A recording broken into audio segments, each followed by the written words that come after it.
Hey, it is just a tremendous Thursday edition. It's Thursday, April 2nd, 2015. I'm Doug Hagman, along with my son, Joe Hagman. Together, we are the Hagman and Hagman Report. Folks, we got just an incredible program for you tonight. Joining us tonight will be Steve Quayle, here very shortly. Steve Quayle, stevequayle.com. He was just off, or just on Alex Jones, InfoWars, yesterday, and fresh off of that, coming to our program tonight. A lot of great information ahead. I just can't wait for that. Folks, I want to thank you so much for joining us. Thank you for your belief and your continued trust in us as we attempt to bring you the truth, sort through all of the disinformation, misinformation, and misdirection that we're getting from the mainstream media. It's interesting, Joe and I were talking before the show that even the Iranians are accusing this administration of lying. Not that that necessarily means a whole lot, right? However, it's certainly when you have to do a double take and wonder who to believe, it certainly doesn't speak well, does it, for our government? Anyway, Joe, it's great to have you. And I should remind people too that we broadcast live each and every weekday from 8 to 11 p.m. Eastern Time. Now, I will say this: given the circumstances that we see forming, we might be taking to the airwaves during the weekend. I say that because it might not be this weekend. However, as events unfold in the Middle East, we can certainly see that we're going to need some truth-telling, some lights shining on the truth, as opposed to what we're getting in the mainstream Illuminati-controlled media. Anyway, just want to give you a heads up on that.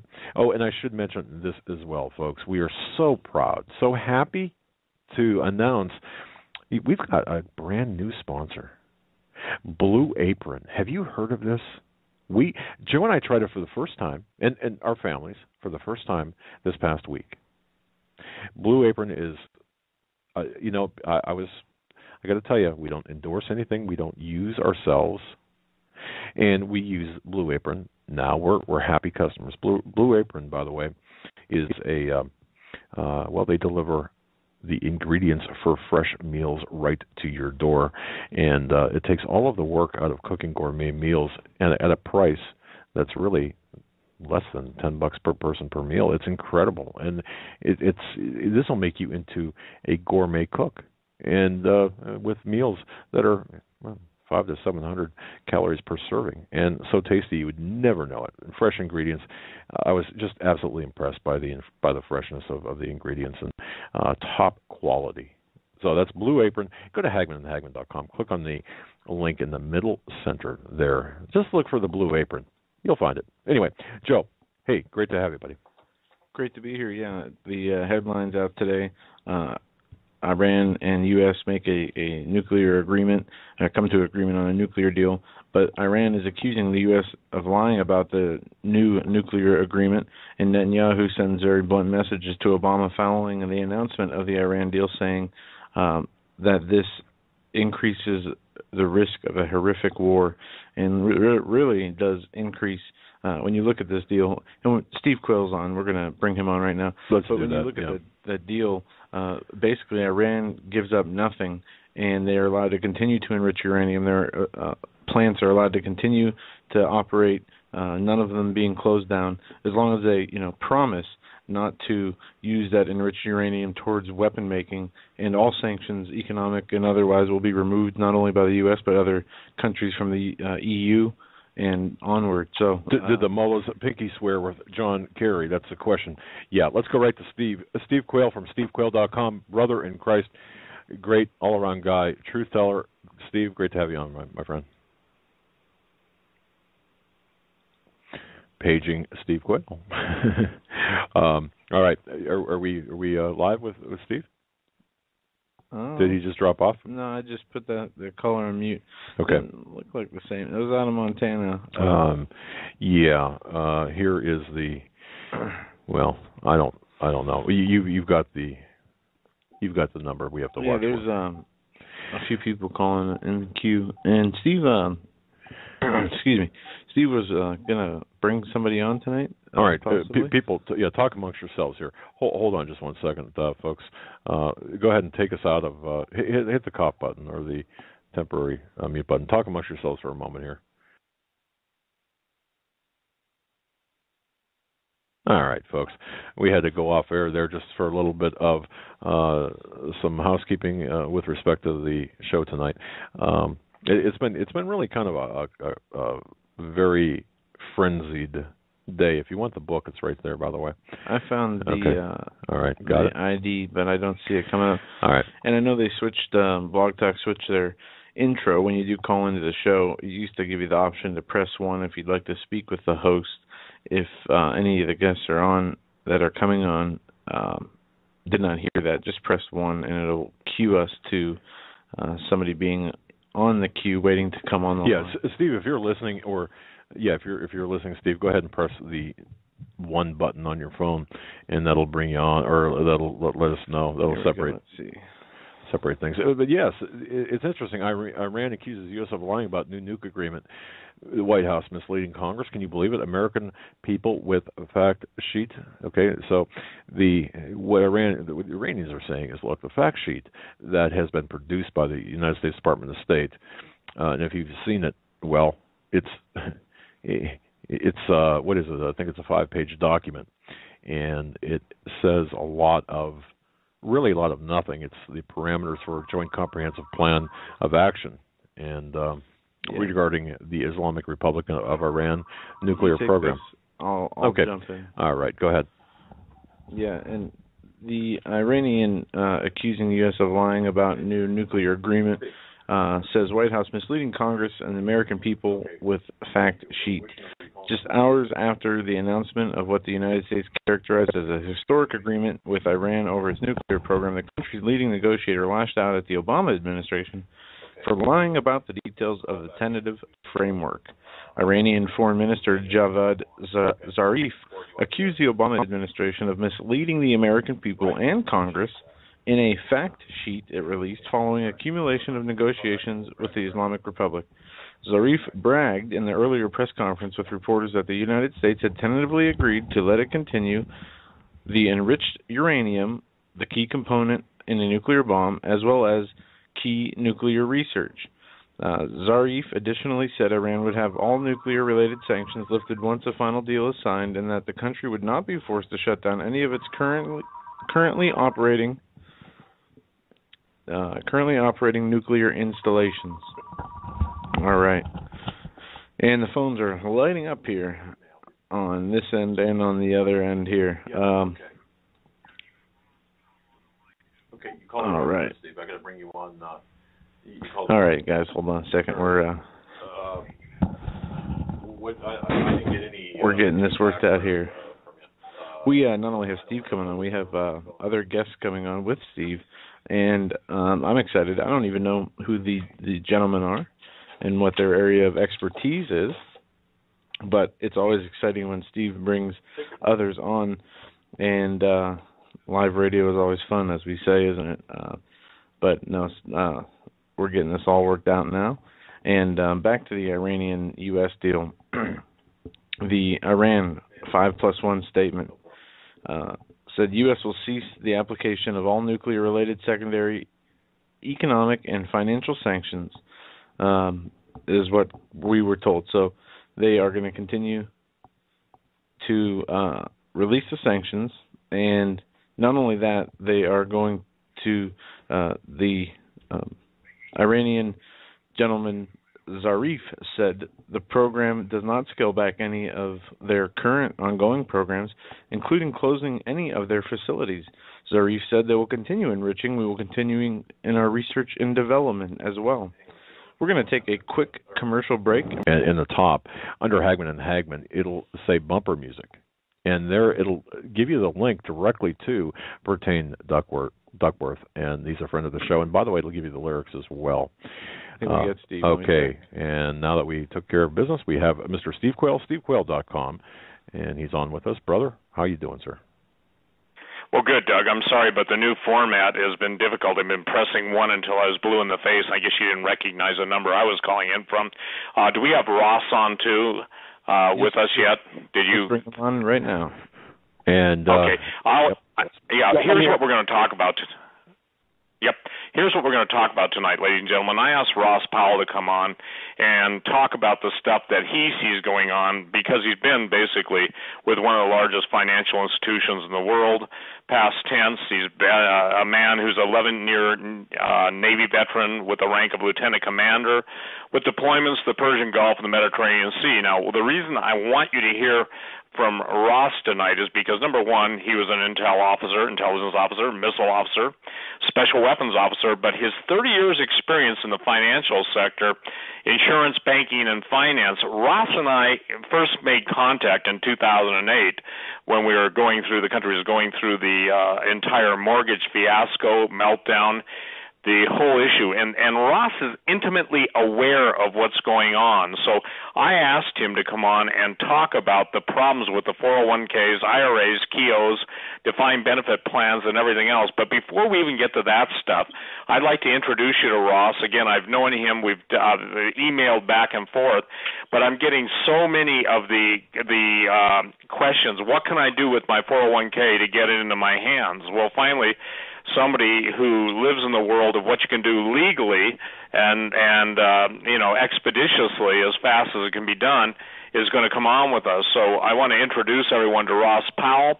Ross's website is on my website. It's a link over on the right-hand side, and it's Solo 401k. You can go there and see it.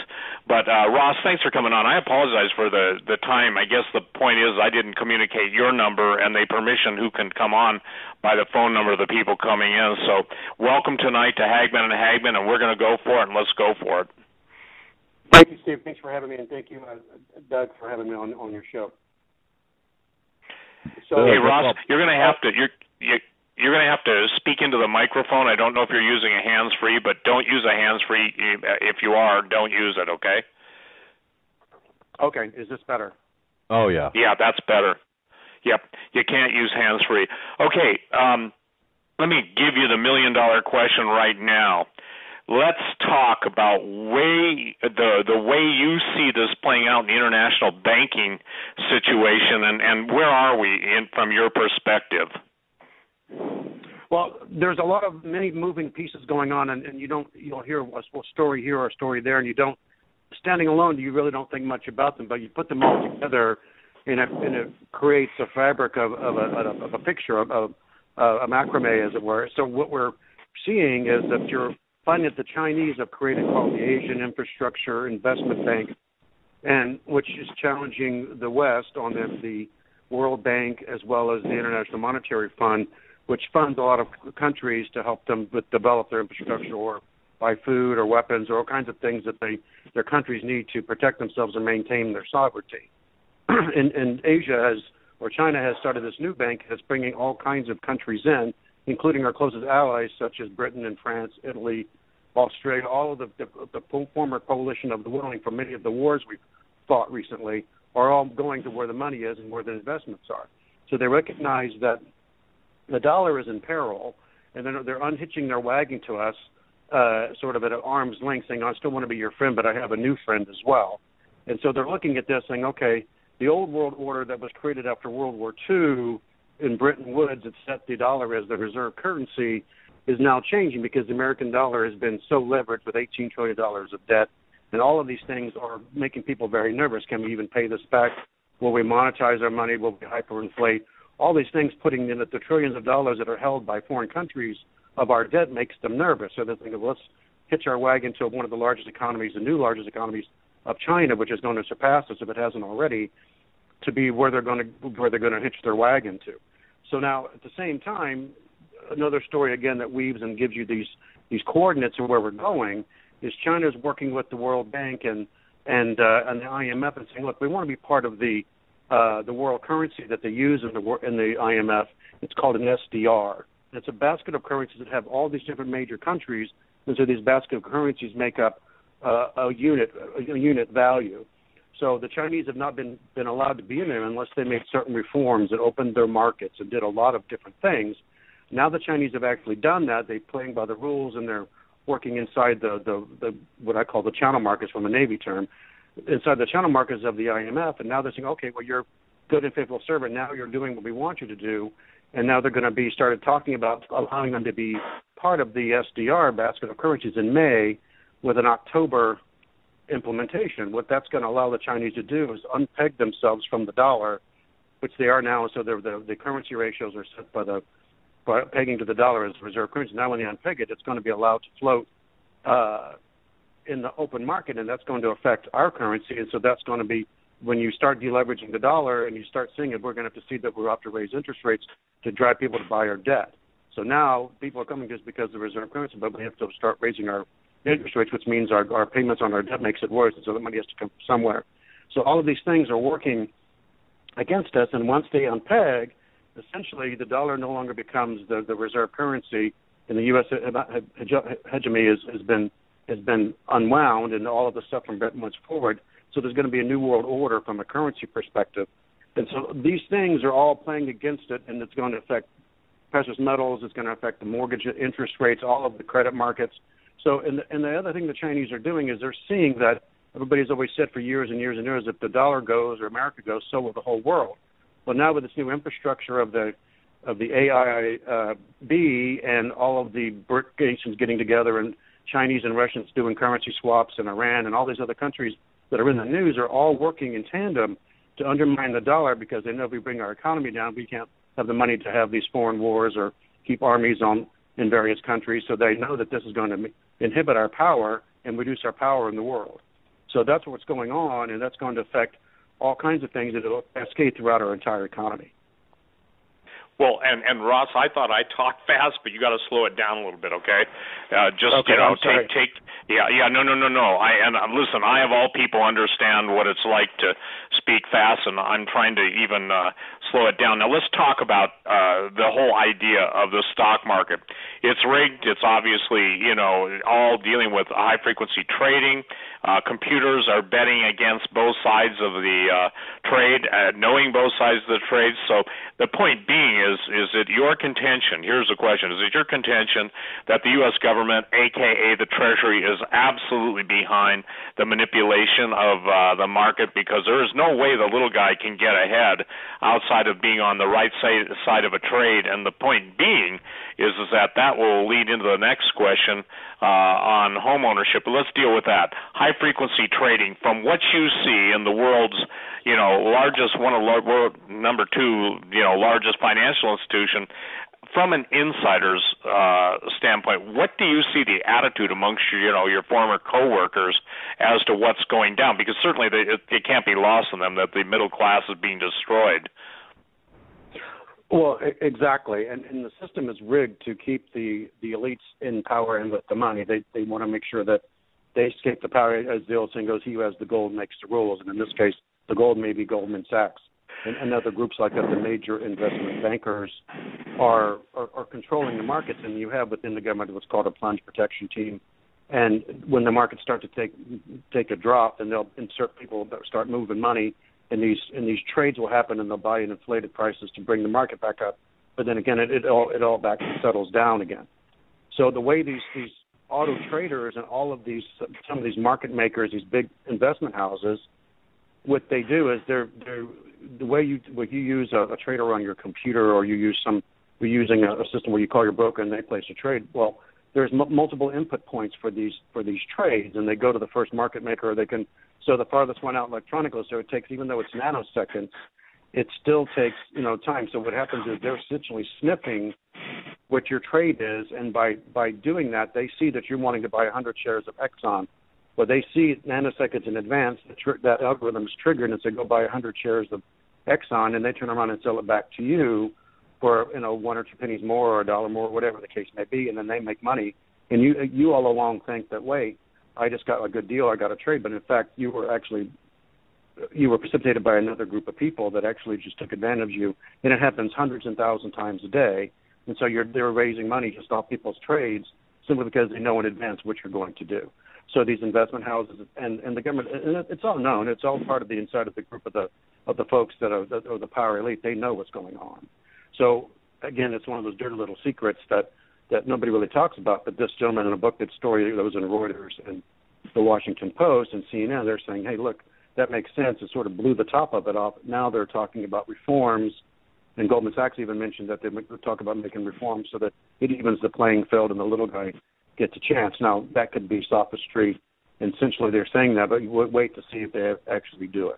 So whenever the jig is up, people say, oh, yeah, we'll fix it, but don't necessarily do it. They don't follow it. American people's attention span is so small that they don't even follow up with it. Let's talk about, and this is something that there's a lot of people listening, probably the emails I get the most. Should I buy a house now? Should I wait? Should I just rent, save the money I have, get prep material, prep supplies? Home ownership rates. Let's talk about that right now, because it's a travesty where the American dream is now turning into the absolute nightmare.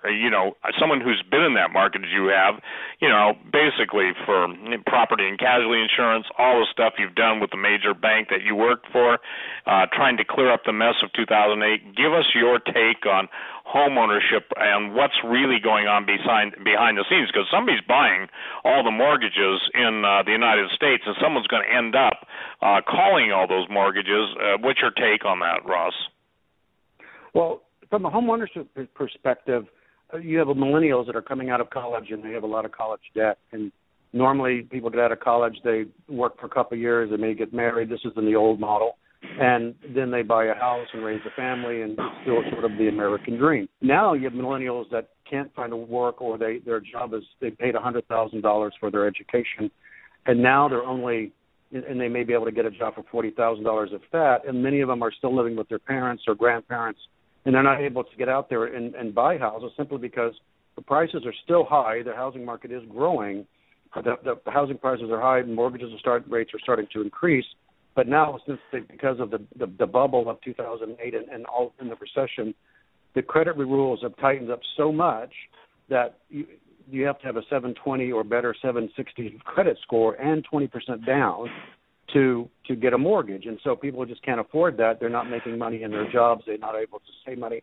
And there's many stories of, a lot of 50% of the country can't raise $500 for an emergency, or they don't have any type of savings, or they don't, all these things. So you have to save money in order to buy a house. So all these things are impacting home ownership simply because people can't afford it, and many of the numbers of unemployment are underreported, and all of these things. So all of these statistics that are coming true are not telling us the truth, and the people that are living it, especially with the millennials who are in their early 20s, they're the next generation that are supposed to grow and have families and build up their nest eggs and be the next group of people that's supposed to take on the wealth, are not getting there. They've been stagnated simply because of student loan debt with its own bubble coming, and the rates of those defaults are coming high. So you had a mortgage bubble, now you're going to have a student loan bubble coming, which there's a lot of government money that's on the table for that.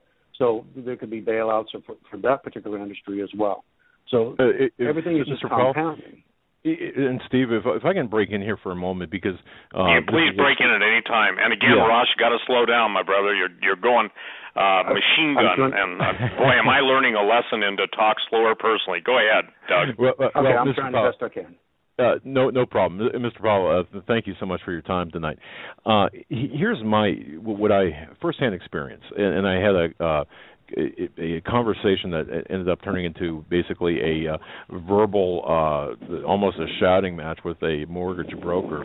It's a personal situation, and Steve knows this. We're right now in the process of obtaining a new studio, getting a new studio, and through that we're engaged in the mortgage process. And I was basically told by the mortgage broker, and nothing special, nothing huge. We're not talking about millions of dollars. We're talking about the average price or the price of an average house, okay, basically. But I was told by a mortgage broker this, the following, that if you or we've got low rates, basically 3.75, 3.85 is the preferred rate, but you've got to jump through so many hoops that we'll lend you the money, or the property's out there. We have low rates, but good luck getting a mortgage, basically. Good luck, and I found this. My son-in-law is trying to buy a house. They have put him through virtual hell. I've got a good friend who's buying a house. Now, these are all residential properties, and they have put both my son-in-law as well as the friend of mine have got excellent credit scores and very little debt, but they wanted copies, transcripts of his tax returns. They did a virtual colonoscopy on their finances, and they're still in limbo with regard to selling houses. Why is that? I mean, they're torpedoing these deals. It seems like. Right. A lot of it has to do with risk aversion from the banks because they got burned so badly in the previous bubble that there are a lot of government regulations in the OCC and the Consumer Finance Protection Board and all of these places. I put so many regulations in that they have to document it so tightly that there is very little room for judgment any longer. It's almost machine-like. So if you don't reach certain wickets, you're not going to get the mortgage. And before, there could be a mortgage broker or a mortgage underwriter could say, okay, well, I can see that. I can see that they're making amends or they're doing some things. Yeah, I'll go ahead and give them the mortgage. Now, it's so cut and dry that it's almost cookie cutter that if you don't fit inside this model, you're not going to get it. Okay, and the reason I ask that, Steve, is because I can see a time where, there's going to be property available, low rates, but no one can buy because of the restrictions that are being imposed on people, and that's kind of relevant. So go ahead. Well, Doug, that's true, and I think one of the other things that I'll have Ross address is the fact that the majority of high-dollar real estate, both in New York and also on the West Coast and selective points around the country, is being bought up by purchasers from other countries, I think that's part of the judgment on the United States. Strangers from without will possess you from within. So when you've got, and Ross, who are the two largest countries that buy in the derivatives market that are buying the maximum amount of mortgaged property? I mean, that's sold off as the banks package all the mortgages. Let's say they have 1,000 mortgages. Who are the primary top buyers of those mortgage packages in the financial instruments? Right now, it's China. They're buying most of the commercial real estate. The high dollar real estate are being bought by China and other Asian countries. So Japan was for a while, but they've sort of waning in their economy. But China has taken over the majority of those, and you'll find that you wouldn't believe how much farmland and office buildings and things like that are owned by the Chinese because they have so many American dollars and hard dollars that they need to diversify, that they want to get into hard assets, that they will buy properties, and so they'll even inflate the price to buy actual properties or buy mortgages so that they have collateralized, because many of the treasuries, again, sovereign defaults can always happen, and there's been numerous times when Congress is fighting among itself and with the presidency, we're not going to pay the debt, or we're not going to extend our budget or do these things, and then that potentially has us defaulting on our debt, which affects, obviously, they've downgraded our credit ratings and things of that nature. So if just like each individual, you want hard assets in your hand, and we'll talk later tonight about having gold in your hand. It's better to have it in your hand than actually have it promised to you, so that when this happens, you want to make sure that you're going to get your money back, and just having a promise on a piece of paper doesn't mean that that's going to happen. So that's why they're buying hard assets. And real estate is always, they're not going to move it. It's not going to break off and fall into the ocean, as many people hope happens in certain states. So it's going to. Well, yeah, you might be wrong on that on the certain West Coast event coming up, but beside that, the bottom line is, the idea is that America is renting, the rest of the world is buying what used to be, I would say, the legacy of the American family, the legacy of America's history, and now it's all coming apart. Let's talk about, get right into this, because the number one question that used to make me crazy, and you are the antidote for my statement that I won't talk about it, but I've decided, you know what? I'm going to really bring someone in who knows, that's you, about 401ks and we've heard it. I mean, we've seen it proposed by Pelosi, Feinstein, others, that the federalization of all retirement accounts is getting ready to happen. So talk about the program that's being proposed by Obama and what it really means. Because, ladies and gentlemen, tonight, a little bit later in the show, we're going to tell you that there is a plan in play that you can, if you have your money in a 401k and it's stored with a third-party depository, you can bring it in legally. But, Ross, talk about why this is such a big deal. I mean, this is a huge deal. I mean, I can't even imagine the horror of people when they find out that, number one, their accounts have either been hacked by computer hacking, which today was the hacking day of all hacking days all across the country. It seems we're seeing last week power grids going down, communication grids going down. But let's talk about what is being proposed, and then I want you to talk about the antidote. Okay, the problem is ultimately everyone's retirement accounts are going to be federalized. Deal with that, and then let's talk about the antidote. Sure. In the State of the Union address, the president proposed what's called My IRA, and essentially what that is a government-backed IRA program similar to Social Security, but you actually put your money into it, and you can start as little as $5 and go up to, I believe, $5,500 a year, but $5 a month or whatever. So it's aimed originally at the poor and middle class who have no savings, as we talked about. They can't buy a home. They can't paycheck to paycheck, and sometimes many are on government subsidy programs. You have 46 million on food stamps and higher and growing. And so, but this plan has been marketed to the folks saying, "Oh, we're going to help the middle class and the poor with their retirement."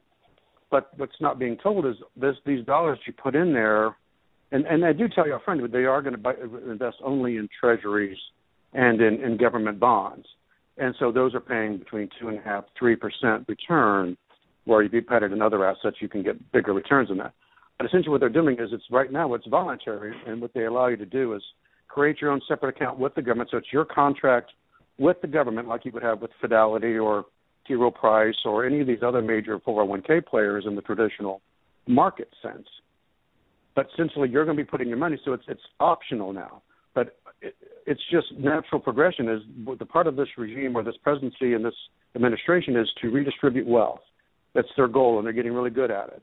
So the next logical step is, okay, we're going to take this money and then we're going to make it mandatory for this group of people, and then the next group of people, and then the next group of people will be added.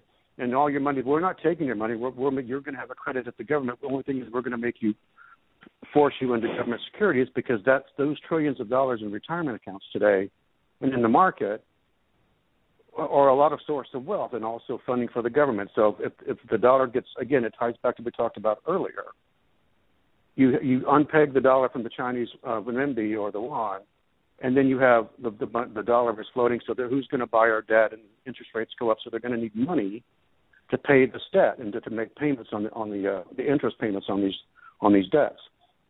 And so they're not going to be able to do it just one overnight. They're going to flip a switch and sell your money is all in the government. They're going to boil the frog slowly.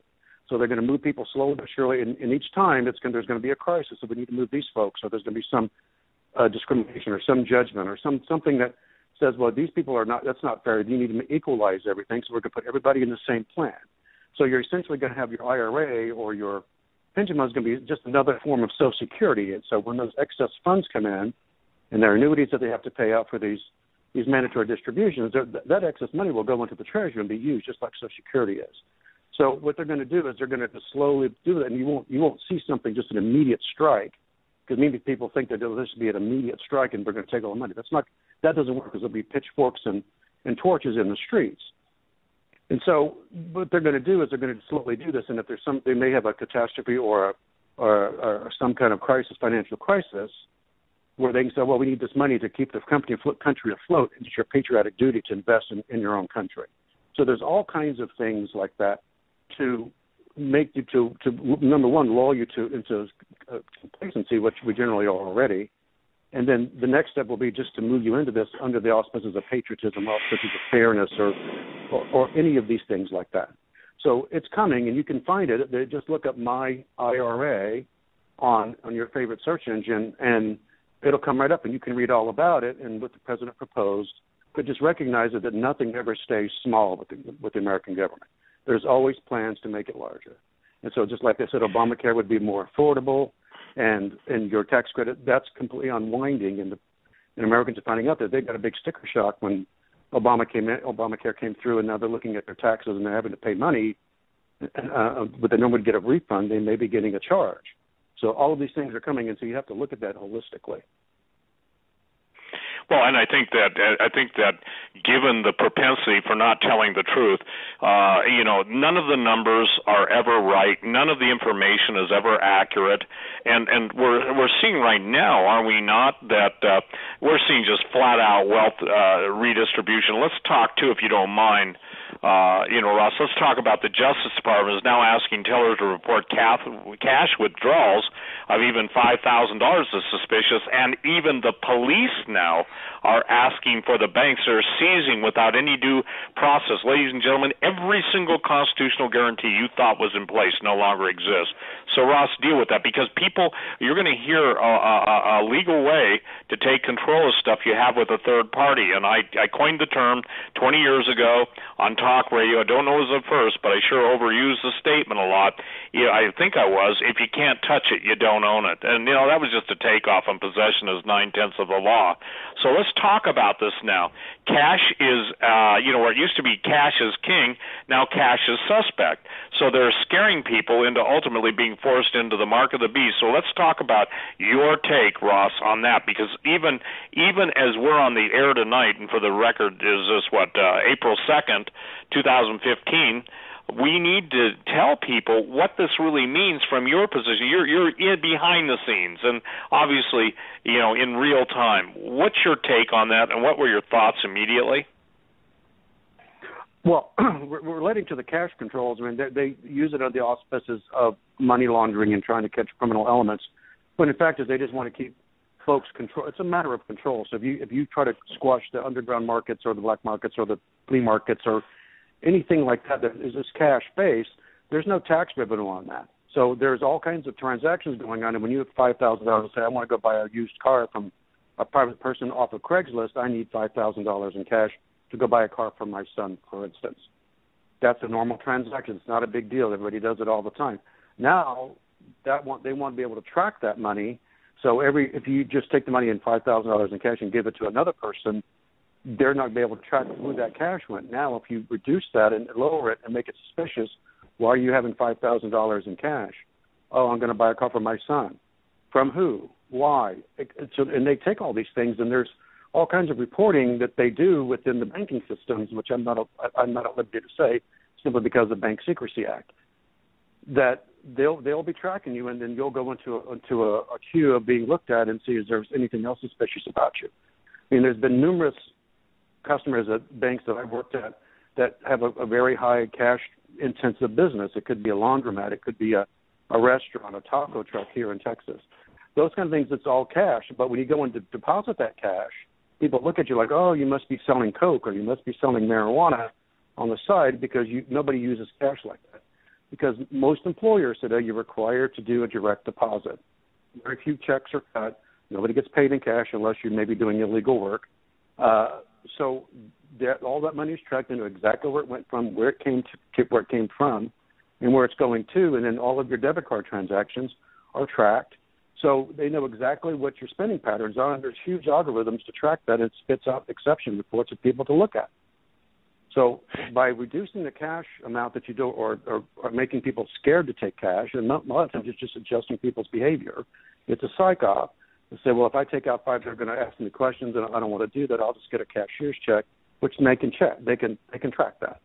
So all of these things are made so that they can keep control of you. In fact, several European countries, I think France is one of them, has actually made it illegal to make any transaction of 1,000 euros in cash. Anything under, you can do. They're about to lower it to 500, but anything over 1,000 euros, you cannot take that in cash. You cannot make any transaction in their country over 1,000 euros in cash. It has to be by electronic transfer or cashier's check or something like that. So they're tightening that more and more. Steve and Mr. Powell, if I can just interject something here. The beginning of the year, we invested in some equipment for our studio, some portable equipment that we could take with us for remotes, transmissions. And the total cost was about $4,700. I had gone to the bank one day I made a mistake. I thought it was half that, okay, and I withdrew right around $2,700. It was like on a Monday, and we had been saving up for this equipment for a long time. And then I went in the next day, realizing that I was $2,000 short or $2,500 short, and took out the rest. And that almost cleaned us out. But having said that, it was only this past week that I learned that a suspicious account suspicious activity report, SARS, was filed on me in my account by our bank. And I don't know which agency it went to, but how I found out was the bank slipped up and said, and the manager told me this. And so cash, they're criminalizing cash, is what you're saying, and I could verify it. Now, obviously, the bank manager would not tell me all the ins and outs of where this complaint went to or what the disposition was, but you can't use cash anymore. You're right. Right. Well, and I want to. Hey, Ross, you said something, and I just want to chime in. It's all about control. You control a person's spending. You control their earning. It's all about control. Go ahead, sir. Right. I mean, now everybody's cards are being converted to what's called EMV, which stands for European MasterCard Visa.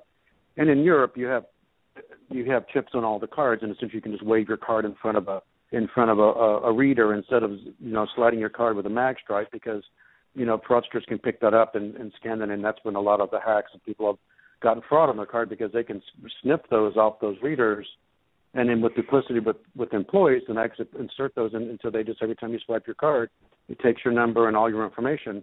And then they sell those numbers on them. There's actually websites where people are selling credit card numbers, and many banks actually just go and pay what's essentially ransom money for those numbers. So it's cheaper to actually buy those numbers back from the fraudsters than it is to actually try to stop it and issue cards and things like that. But at the same time, this EMV is going to be able to track everything you do even more so, and even read it from a distance. You can actually read it. I mean, anybody has ever seen Minority Report, where it actually sees your retina, and you can actually project images for it. It has that capability to know your background and your demographic on that chip to actually produce specialized advertisements for you. So those type of technologies are control and tracking. So if they find that you're doing something that they don't like, they could turn that chip off remotely, and something you can't buy or sell. I mean, it's not necessarily the mark of the beast or anything like that. It's just another function of control and find out what you're doing, and to sniff out people that could be dissenters. It could be, again, for nefarious reasons, it's a good thing to help for fraud, and it helps the end user and the customer to prevent fraud and all the imposition that causes. But at the same time, it's a dual purpose, and it provides for that same control. Let me tell you guys an actual story, and the person's probably listening to this, and I don't have his permission to say what he did, but let me share this. A listener to Hagman and Hagman wanted to donate something, and again, because of the nature of his privacy, you'll know, Doug, and Joe, you'll know, but the point is, he went in to Bank of America. He wanted to wire $2,600. Before he could wire that, they came on the line, and Ross, you and I haven't talked about this, but this happened yesterday, I believe, or actually Monday. I'm sorry, today is Thursday. It happened Monday or Tuesday. I'm sorry, Tuesday, yeah. Boy, I'm really behind. The point being is they gave him what he said was basically, you would say, a econoscopy, okay? I mean, they probed every single way they could. That's a new word, Doug. It's a colonoscopy applied to economics, an econoscopy, okay? And basically, Ross, they were hassling him to the point where he said, if you don't let me do this, I'll pull my money. Now, $2,600 is absolutely little money. Let me share one other story. I have a friend in Montana. Some of the biggest car collectors that are known nationally live in Bozeman, Montana. The largest Corvette collection is here. The largest, there are guys that trade huge money cars, buy huge money cars, cars that go into the seven figures, just some phenomenal collectors. It used to be that Barrett, Jackson, Mecum, a lot of those things, cars, used to transfer for 30, 40,000 cash. There was no subterfuge. There was nothing. I talked to my friend who's a trader, and he said, Steve, it's all but come to an end. The cars are being bought and sold in real-time wire transfers, but no one will take cash. I'm only saying that, Ross, to say that now they have vilified cash, and the same, and Doug, when I went on your show years ago, identify, vilify, nullify, destroy, now they're vilifying it. The next thing they'll do is nullify it. Cash is no good, and then in the process they destroyed it. The same way they do to any enemy of the state or potential enemy of the state, they identify, vilify, nullify, and destroy. So the idea that people can control their own financial destiny is fleeing. Now, Ross, let's talk about how you have been able to, from your insight and your insider status, I mean, there are ways that people can take their 401k assets, put it into an instrument that the government acknowledges as legal, and take delivery of their precious metals instead of having it to be in a third-party depository. Let's talk about that because it's critical. I'm trying to answer the question. It used to drive me crazy, and by doing so, I think it will help a lot of people because, again, if you can't touch it, you don't own it. And I think it's critical that people now take full, what I would say, accelerated access to their funds, given the fact that as this Chinese switchover happens, when it does, everything will be devastated. So will you explain, kind of the process? By the way, ladies and gentlemen, Ross Powell's website is survival401k.com. It's survival, the word 401k as in kilo.com. Go ahead, Ross, if you would. Sure. Thank you, Steve. So what we specialize in is what's called, again, it's survival401k.com. It has a lot of the information, but what we specialize is in creating a self-directed solo 401k that you are the administrator and the custodian of your own money. And what this allows you to do is to take control of your finances, invest in what you want. It will get you out of the stock market, or you can keep it in the stock market if you want to, but it allows you to take physical delivery of gold and silver eagles, platinum and palladium eagles, and have them personally in your hand in a safe at your house or in a hole or in a mattress or wherever you want to put it, physical control over it.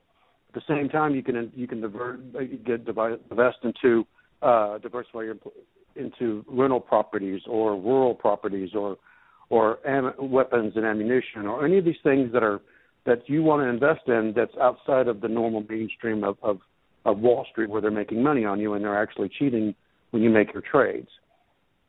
So this vehicle is for the self-employed or those who are trying to be self-employed and want to start a company, can sponsor a plan that would allow them to move their money from, say, Fidelity or T. Rowe Price or Goldman Sachs or any of these big players into their own into a business account or a trust account where they are the trustee, and they make the decisions where the money goes, and you have a checkbook.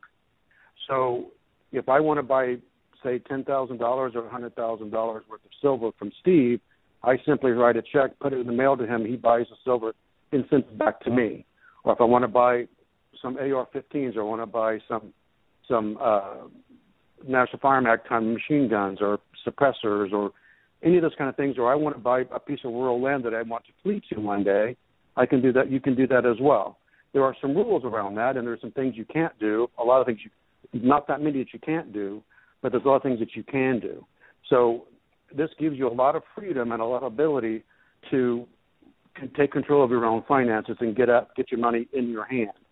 Now, at the same time, this same program allows you to make a loan to yourself. So if you need to increase your business or start a business, or you want to fund a child's education, or you want to take a vacation, or you want to go to college, all of these things, this allows you to make a loan from yourself of up to $50,000, and you pay it back at 3.25% over 5 years. If you want to use this as a down payment for your primary dwelling, like you were talking about, Doug, as a large down payment, you can use that, and the amortization on that is 15 years at the same rate of 3.25. So you can actually loan yourself money, pay it back over a certain period of time, and you're getting a solid return, and you know you're going to get paid because you own the debt. So if something happens you can't pay back, you would take a distribution and you would just pay tax on it later.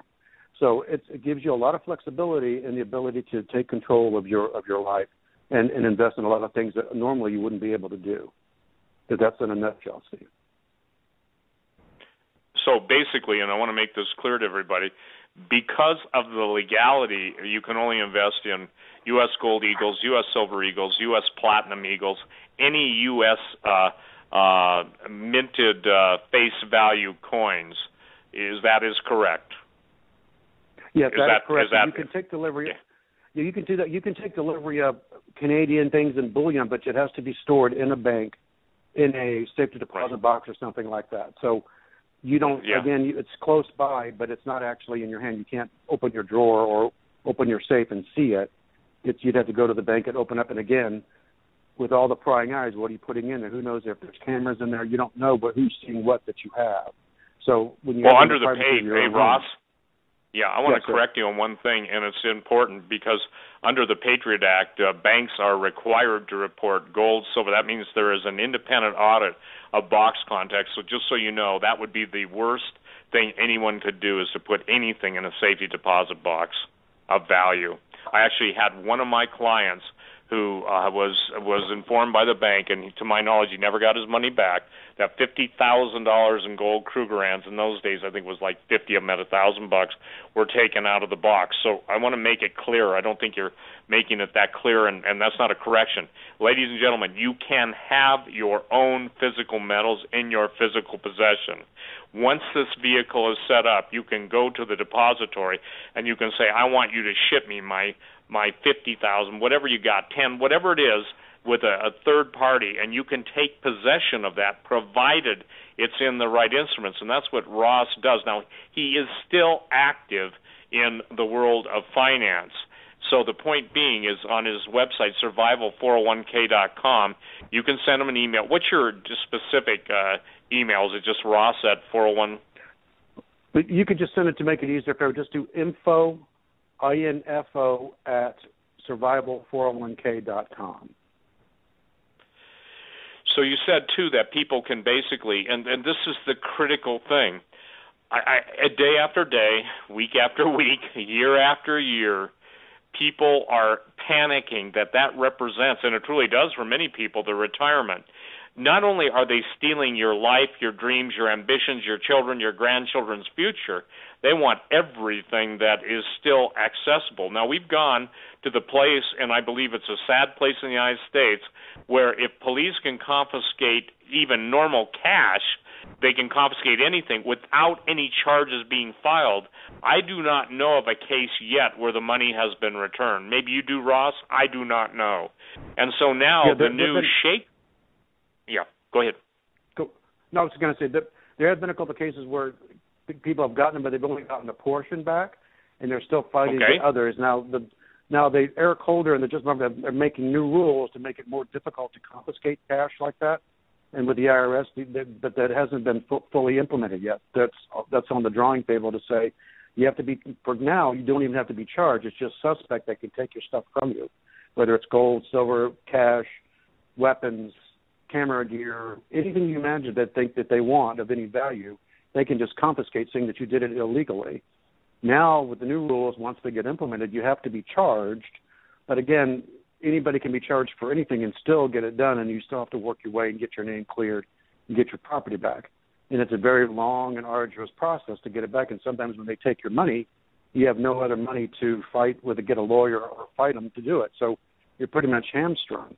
So again, having access to your money or having your things in your physical possession are very important. So at this point, if people are interested, they can, info at survival401k.com. If they're interested in talking to you, you basically provide the service for them, and it's not free, ladies and gentlemen. He's a professional, but it's very, very reasonable. It's in the accessible realm. And I think that based on the clients I have that have already used Ross's specialty information and knowledge, they're very, very happy. I think the thing that, Doug, everything is accelerating, and when we come back in the second hour, we'll talk about the current events that are taking place with all of the exploding stories, pun intended, across the world. But again, Ross, you've got about, 3 minutes. Just go ahead and kind of sum it up. Sure. I mean, the way I would sum it up is you invest in what you want. Take control of your retirement. Don't wait for a broker to do it, or don't sit complacently. Know that you have to be actively involved in your retirement. You have to do some of your own defense, some of your own protection, because there is no one there to do it for you. You need to act on it, and you need to act on it right away. So you take the positive step and give us a call or send me an email. We'll talk through. Some qualifying questions I can walk you through, put you on the best plan, help you with getting your bank account set up, getting your money transferred, and then turn you over to, if you want, an investment specialist. We're not registered securities agents. We don't have certified financial planners. We set up the piping and the infrastructure. Then we can turn you over to anybody, especially like for you, Steve. We can send them to you for the metals. We have people that sell weapons. We know people that sell food. We know people that do securities. We can do all those things for you, be your concierge, and just get you started on the right path. And then we'll answer questions, as many as you have, as long as you need to make yourself comfortable. Doug, do you have any questions for Ross? No, but I'll tell you one thing. This does put, just a comment very quickly. This fills a void, I think, Steve, that our listeners and many people are looking for. This gives you control. This is a solution to a problem that the government created and we've been looking for. So, just looking through Survival 401k, which, by the way, we are adding to the right-hand side of our website, directly to Mr. Powell's website, survival401k.com. Yeah, I think that this is well needed, and imagine that you're able to be proactive and to protect yourself from what's coming, the financial Armageddon that's coming. At least hedge your bets, if you will. So no, I'm just thankful that you identified the problem and you're providing the solution, and for which we thank you. Well, hey, Ross, stick through the next hour, Doug. If people want during the break, what is it, a 4-minute break? Why don't they submit questions to you for Ross on the air? Obviously something he's not going to talk about on the air, but the point is I want everyone to know that he walks the walk, talks the talk, obviously believes in what he believes. He's a brother, and he's not a coward, and he basically stands his ground, knows what he's talking about. And in 2008, when I was on talk radio, he was giving me some of the most valid behind-the-scenes info that others weren't even talking. So, Ross, stay through the break, and we'll open it up, when I say this, to email questions. Is that okay, Doug, for Ross? And then the third hour, I'll kind of summarize the world events. All right, and folks, very simply, go to HagmanandHagman.com, click on the Contact Us, and in the it'll bring up a form. All you have to do in the subject line, put just as a subject line, put question. Yeah, that's very simply, and we'll get it immediately, and we will then pose the questions to our guest, and we'll go from there. We'll do that on the other side of the break, folks. You're listening to the Hagman and Hagman Report on this Thursday, April 2nd, 2015. Our guests tonight are Steve Quayle from stevequayle.com and Ross Powell. His website is survival401k.com. That's Ross Powell at survival401k.com. Both gentlemen will be back on the other day, April 2nd, 2015 edition of the Hagman and Hagman Report. We are blessed to be joined by two special guests, Mr. Steve Quayle from stevequayle.com and Ross Powell, his website, survival401k.com. It's on the right-hand side of our website, by the way, in the graphic. All right. So I just didn't mean to interrupt you there. Welcome back, gentlemen. I'm going to hand it over to you, Steve, and let us start the second hour, and then we'll be looking for the questions and chime in as needed. Well, one of the neat things about getting someone with Ross's experience is the fact he was a former intel officer as a lieutenant commander in the Navy. I want to switch gears because I think it's important for people to understand that Ross does not have what I would call a singular view, just being the financial services sector, but it's got a total view. For those of you that are into firearms, when you go to his website, survival401k.com, has some pretty interesting offerings there. But let me ask you this right now, Ross. With the absolute decimation of, quote, the contemporary military versus when you were in, and the escalation of the Russians to fielding and putting into play now even missile systems that had a semblance of a treaty no longer in effect. What is your take as an intelligence officer, as the lateness of the hour, and let's just say this, the fiddle playing on the golf course of the gentleman who's in the slaughterhouse and his absolute indifference to the, I would say this, the murder, the mayhem, the slaughter, and the decimation of the U.S. military. And then my question is, and what about Jade Helm 15 from a standpoint of an intelligence officer? You want to deal with the first question, sir?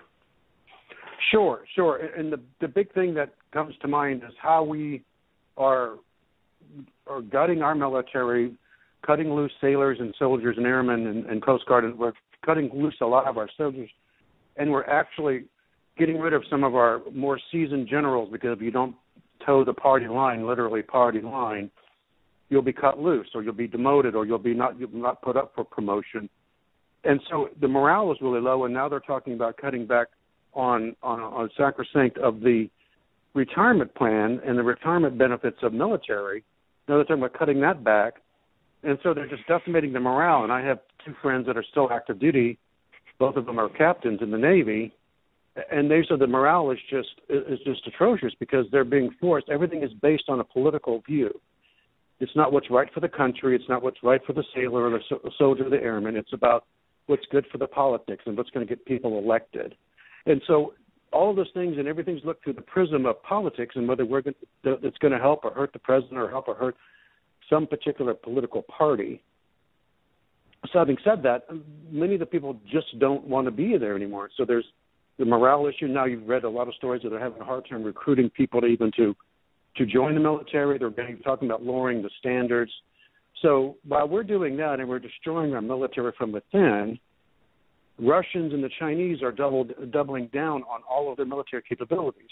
There have been stories recently, and I've got to confirm with my friend, who said a warship in the Mediterranean and another one in the Persian Gulf, a Russian aircraft flew over and completely shut down all of their systems from a distance. They completely went dead, what we call dead in the water, dark, inability to see anything, and then at that point they can launch missiles and sink our entire fleet. The Iranians are doing drills to sink aircraft carriers. And we're pushing and poking the bear in the eye. Putin is ex-KGB. He doesn't play games. He doesn't play golf. He rides horses on bareback without a shirt on. He carries a sword. So this man is not going to take any more guff from our president or from our people. He's already threatened to use nuclear weapons in the Baltics. He's talking about using it near Crimea. He was rattling his saber about nukes over Ukraine. So the days of back in the Cold War, they hardly even talked about using nuclear weapons. They always talked about that as mutually assured destruction. But now we're getting to where it is mutually assured destruction, because we're going to force this man to protect his borders, and we keep pushing his sphere of influence, and we keep getting into his terrain, and they're going to start saying, well, I'm done. I'm going to push the button. So at that point, all hell breaks loose, and there's no coming back. So at this point, we're getting closer and closer to full nuclear war right now than we have been in 20 years, 30 years. Even at the height of the Cuban Missile Crisis, we're just about there, except nobody talks about it. The press is not going to tell you how close we are. So again, your preparations and your getting your mindset around taking control of your life and being proactive is very important. And so folks need to understand it. It's not as everything seems. So you need to be ready to act at a moment's notice. You have to be ready to have things to go with your family, places to be, or how to protect yourself. All these things are very important and things to think about. So from my background as an intelligence officer and a missile officer and a special weapons officer, I know what these weapons can do and how quickly and how devastating they are. So everybody just needs to keep their heads up and look around and make sure they understand that here are the signs of the times when we start moving NATO and more troops into the NATO countries, and we're putting the missile shield up. All of these things just poke the eye of Putin, and the Russian nationalism is getting worse, and now America is seen as an enemy, whereas under George Bush and some other administrations, we were starting to have the rapprochement with the Russians, and we were working together. Now we're back to square one enemies of the 60s. And so we just have to recognize that these things are going to get worse, and they can get worse really quickly. I think it's important, Doug, that it's really, really important that people understand, even during the Cold War and all of the preparations, the Cuban Missile Crisis forward, what we're seeing now is way beyond that. We're seeing new, and Ross, I think you would agree, we're seeing new weapon systems designed, and what you were talking about, referring to, was the Donald S. Cook incident in the Black Sea. Russia even named their new system. They said the West has nothing like it, according to my sources, active duty, and who are very well connected. They said that basically, and your old alma mater, or your, the Navy was brought to basically a come to Jesus moment, except unfortunately they won't come to Jesus because they've already thrown Jesus out of their faith-based, they're persecuting and prosecuting chaplains in the Navy who even go so far as to pray for people or even mention the name of Jesus. So the point I'm trying to make, and I think this is critical, is that if the weapon systems, if I ask you, Ross Powell, former intelligence officer, missile officer, communications officer, and weapons officer, what would you say if I told you that based on events and even the open acknowledgement of Russia that basically all of our electronic fire control, all of our nav systems, our satellite systems are all in effect non-functional? If that were true, let's just say it isn't, but if that were true, what would that do to the morale of the men on the ships, the pilots in the airplanes, the missile launch commanders? What would that do? Well, it would destroy them. I mean, they would just recognize that they're on a suicide mission, and they recognize that they're going to be at the bottom of the ocean, and they're not going to want to try. And at the same time, that's going to affect recruitment and longevity and people staying in. The 20 years, or now when you affect the retirement, why would anybody want to stay 20 years in the military with their life on the line with no support, and then ultimately have the rug yanked out from under you? So again, the morale would be terrible, as well as just the fact that they know that why am I going to die for a country that doesn't believe in me? So that goes along hand in hand with it. There's a lot of Did you find it interesting that even the retirement military benefits were being cut or proposed to be cut by 20% by the president in the last couple of days? And you're a veteran, okay? What does it say about veterans? And you know my position because I think you've listened to the show off and on, or at least you read my website, that the veterans are basically persona non grata and have become enemies of the state. So, Ross Powell, you, as a former,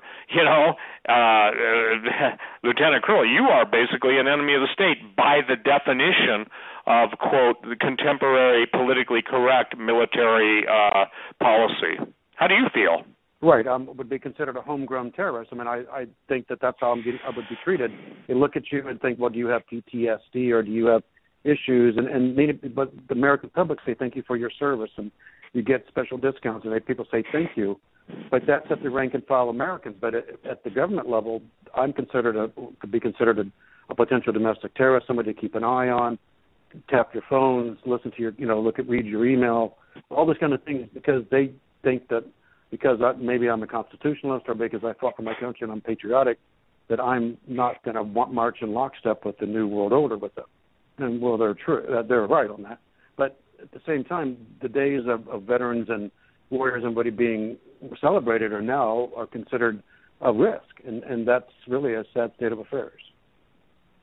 Well, Doug, you've got some questions coming in. Go ahead and ask the most pertinent and relevant ones, and Ross can answer ones that are directed at him. And let's use Ross's presence in the next 45 minutes or whatever to answer the questions that are directed to him, please.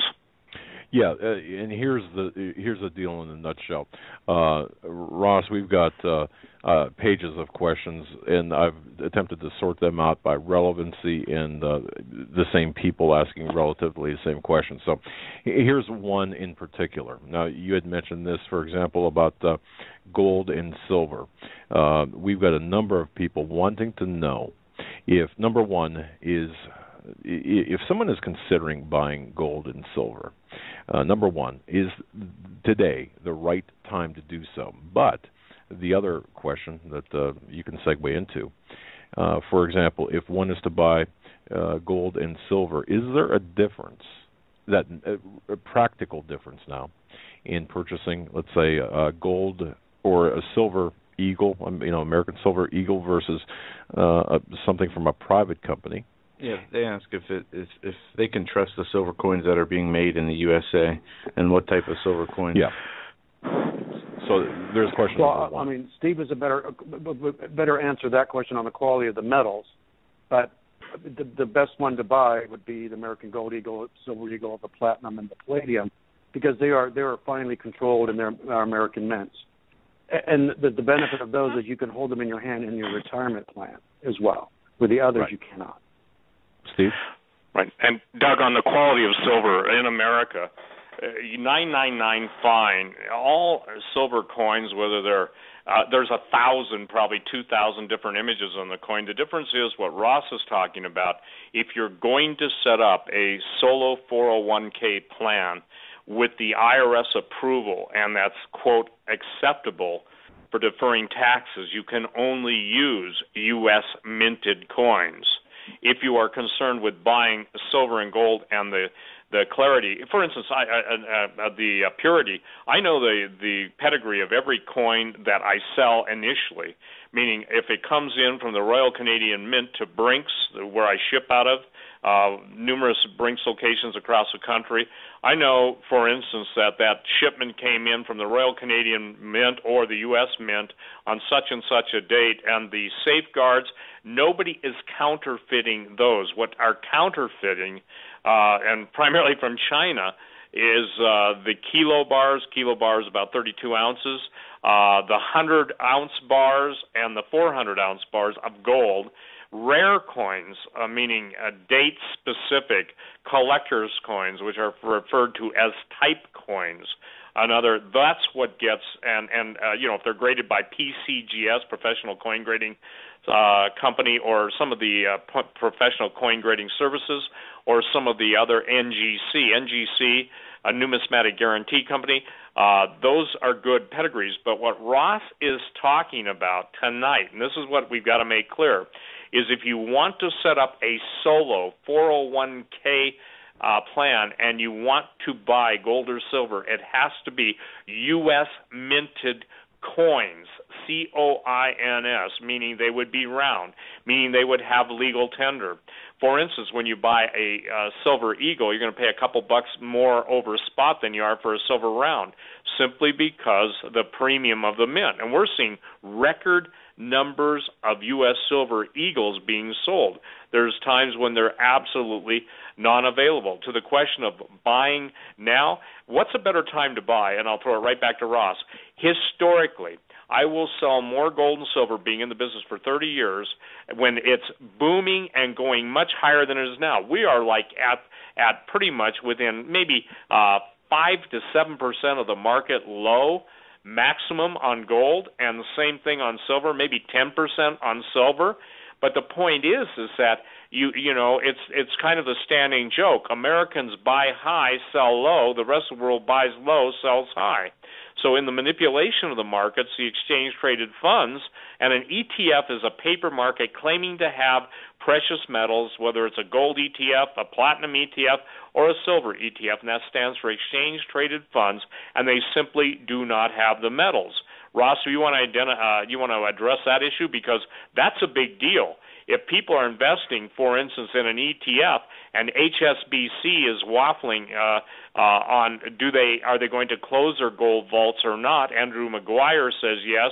Egon van Geiertz, those are two of the guys I pay the most attention to, says yes.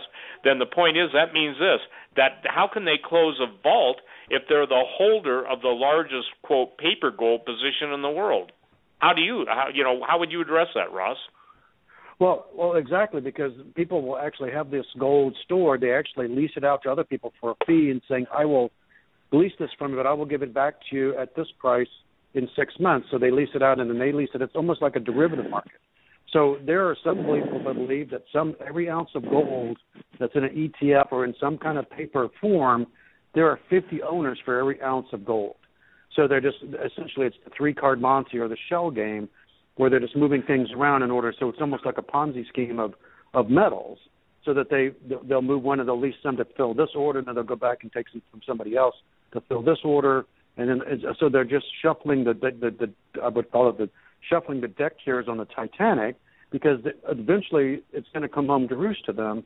And if people want their gold, and that's why many of the European countries have having their gold repatriated, because they don't trust that that's actually sitting in Fort Knox.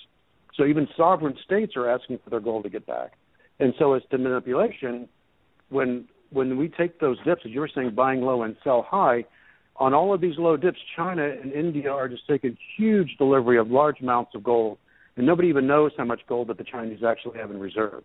They tell you one number, everybody says it's double that.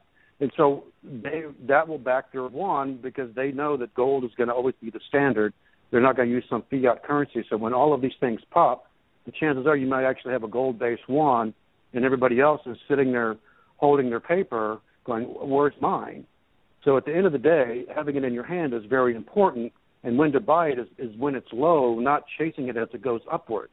Because the American public is, I better go, and so they run like cattle, like everyone else, and chasing the same thing, which just keeps pushing it out like a butterfly on a stick.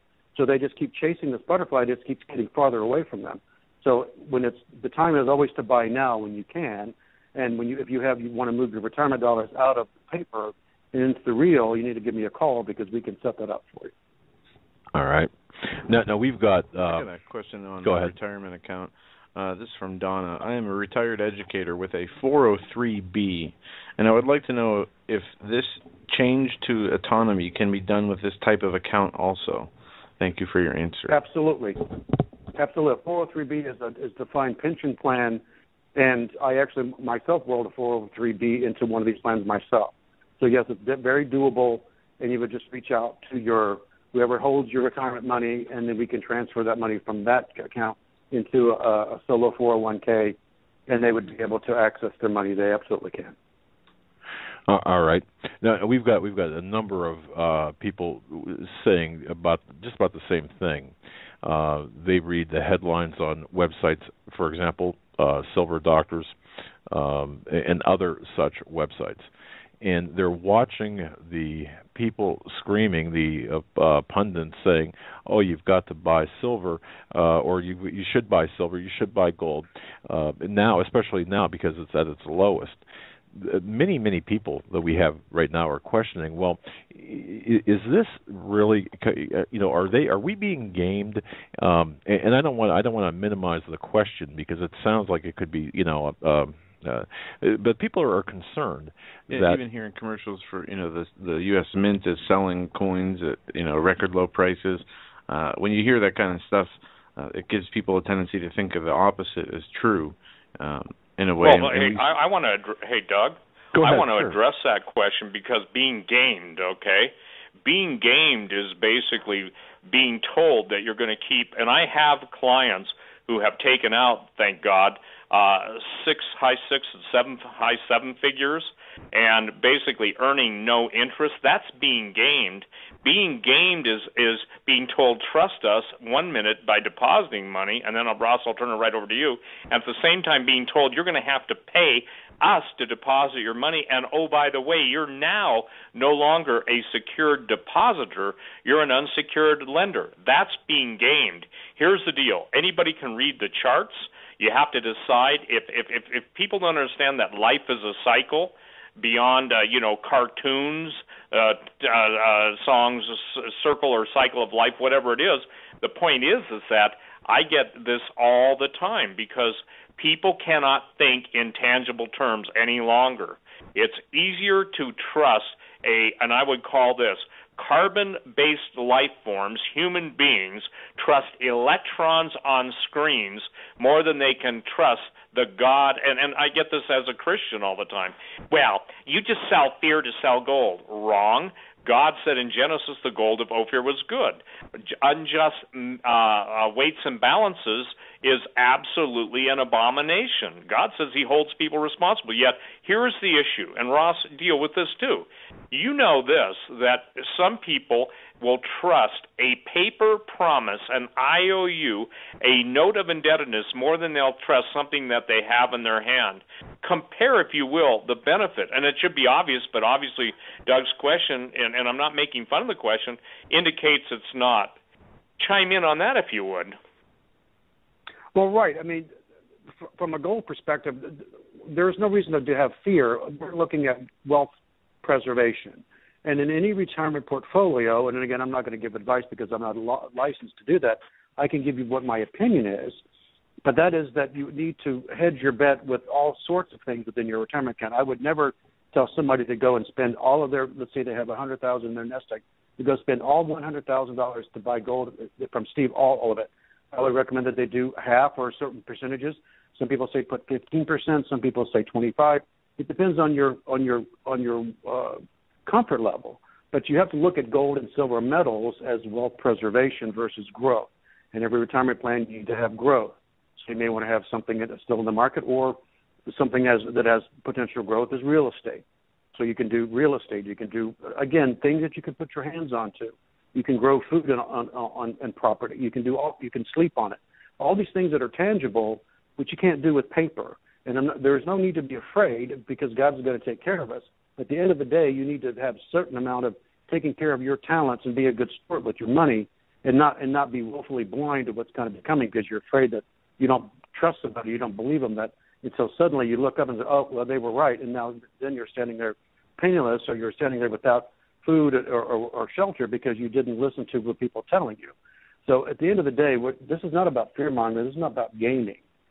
The gaming is saying that, well, I'm going to give you this gold paper, but there's 50 people waiting in line in front of you. He who gets there first is going to get that ounce of gold. That's gaming you. Or telling you that you're no longer a depositor. You actually are with the Dodd-Frank Act. All people that have deposited, they're no longer depositors. They are unsecured debtors, meaning that the bigger debtors, the people that own the paper, will get paid first. You will get paid last. But you do have the FDIC insurance, again, but if everybody gets turned over, there's not enough money in that kitty to pay everybody right away. So you need to have something to fall back on. You should have cash with you at all times. You should have, again, food, water, weapons, all of these things to keep yourself in front of the herd, so that you're not stuck in some camp, you're not stuck in some line waiting for an MRE somewhere. You need to make sure you, again, take positive control of your life and your retirement. Fantastic. And Steve, thank you, and Ross, thank you for that. Another question here that's pretty relevant. In light of the Australian situation, negative interest rates, Ross, and both Steve, do you believe that American banks will be instituting a fee, like Steve alluded to earlier, a fee for banks to hold on to your cash? And if so, how soon? How soon do you see that taking place? Go ahead, Ross.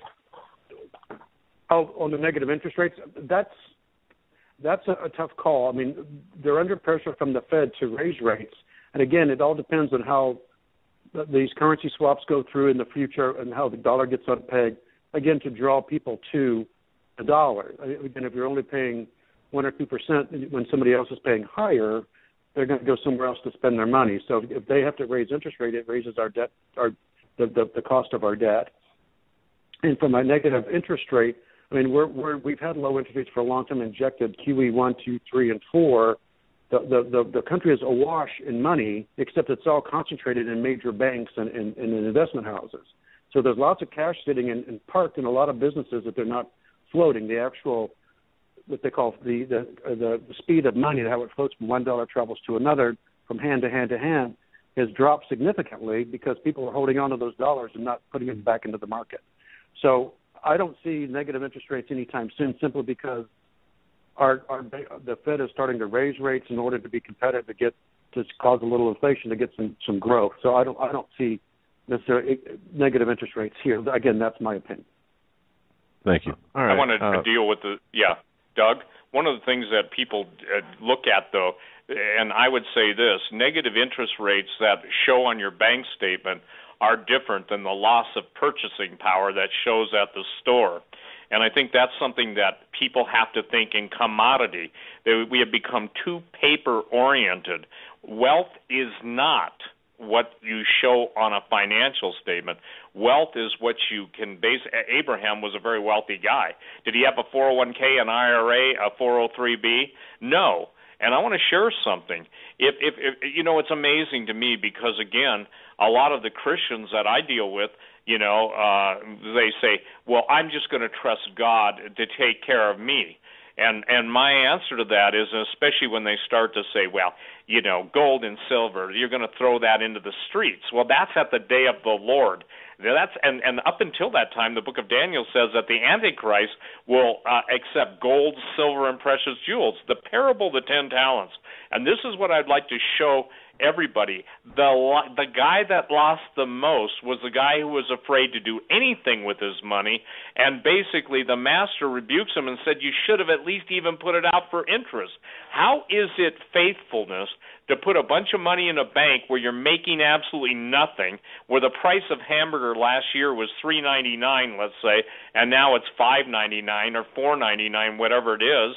The cost of living continues to go up. Water, power.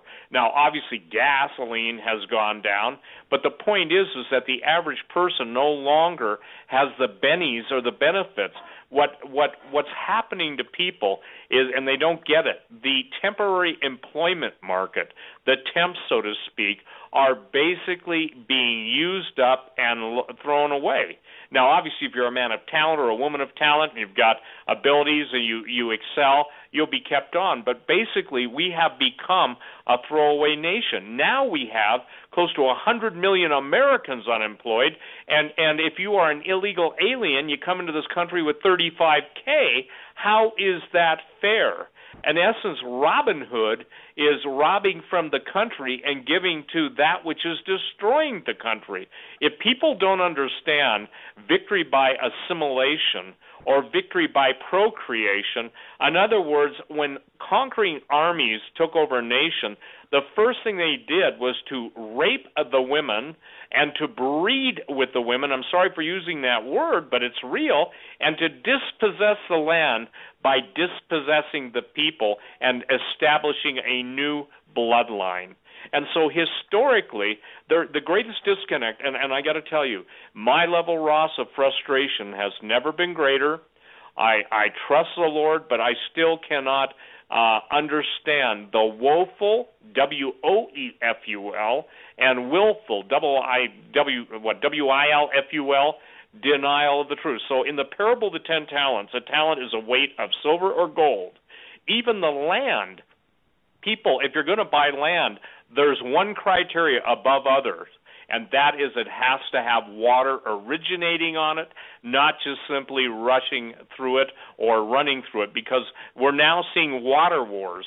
The president of Nestle's doesn't believe that water should be available to anybody unless they can pay for it. Is that an inalienable right?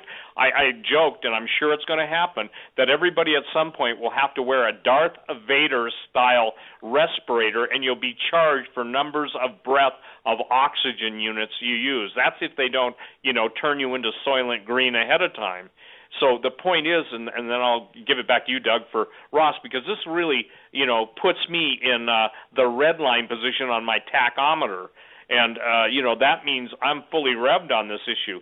It is completely apathetic, indifferent, and ignorance to assume that somehow trusting a system that's based on falsehood, inequity, rape, pillage, and plunder is faithfulness in lieu of the way God originally established it. But again, people don't care, and the tragedy is most Christians don't. If you look at the population of supposedly professing Christians, it's a tragedy, in my opinion. Go ahead and ask Ross the next question. The next question comes from Beverly. She writes, I have an annuity for my son. I went to a judge and he signed the documents. This was recommended by my lawyer. It's supposed to pay July of 2016. Is there any way I can get it for him before the market possibly crashes this year? What's your opinion on that, Russ? Could you read that? Could you say that again? She has an annuity for her son? Yes, and it's supposed to pay July of 2016, and wants to know, is there any way to get it before him this year before potential market crashes of 2015? Well, that was something she'd have to discuss with her attorney and whoever's providing an annuity. It may be from an auto accident or something like that we're paying a structured settlement with. So that's something she'd have to work out with her attorney and whoever is setting up the structured settlement with her at this point. So I can't really speak to that. Okay, if I could ask a leading question from this email, we see a lot of companies out there like J.G. Wentworth, cash advances for annuities. Are those good ideas for people who are strapped for cash that have structured settlements or annuities, or is that more, getting the convenience of the money up front for a big percentage of the annuity? Well, right, they're taking a write down on it, so essentially that J.G. Whitworth or someone is buying the paper at a discount and giving you cash up front.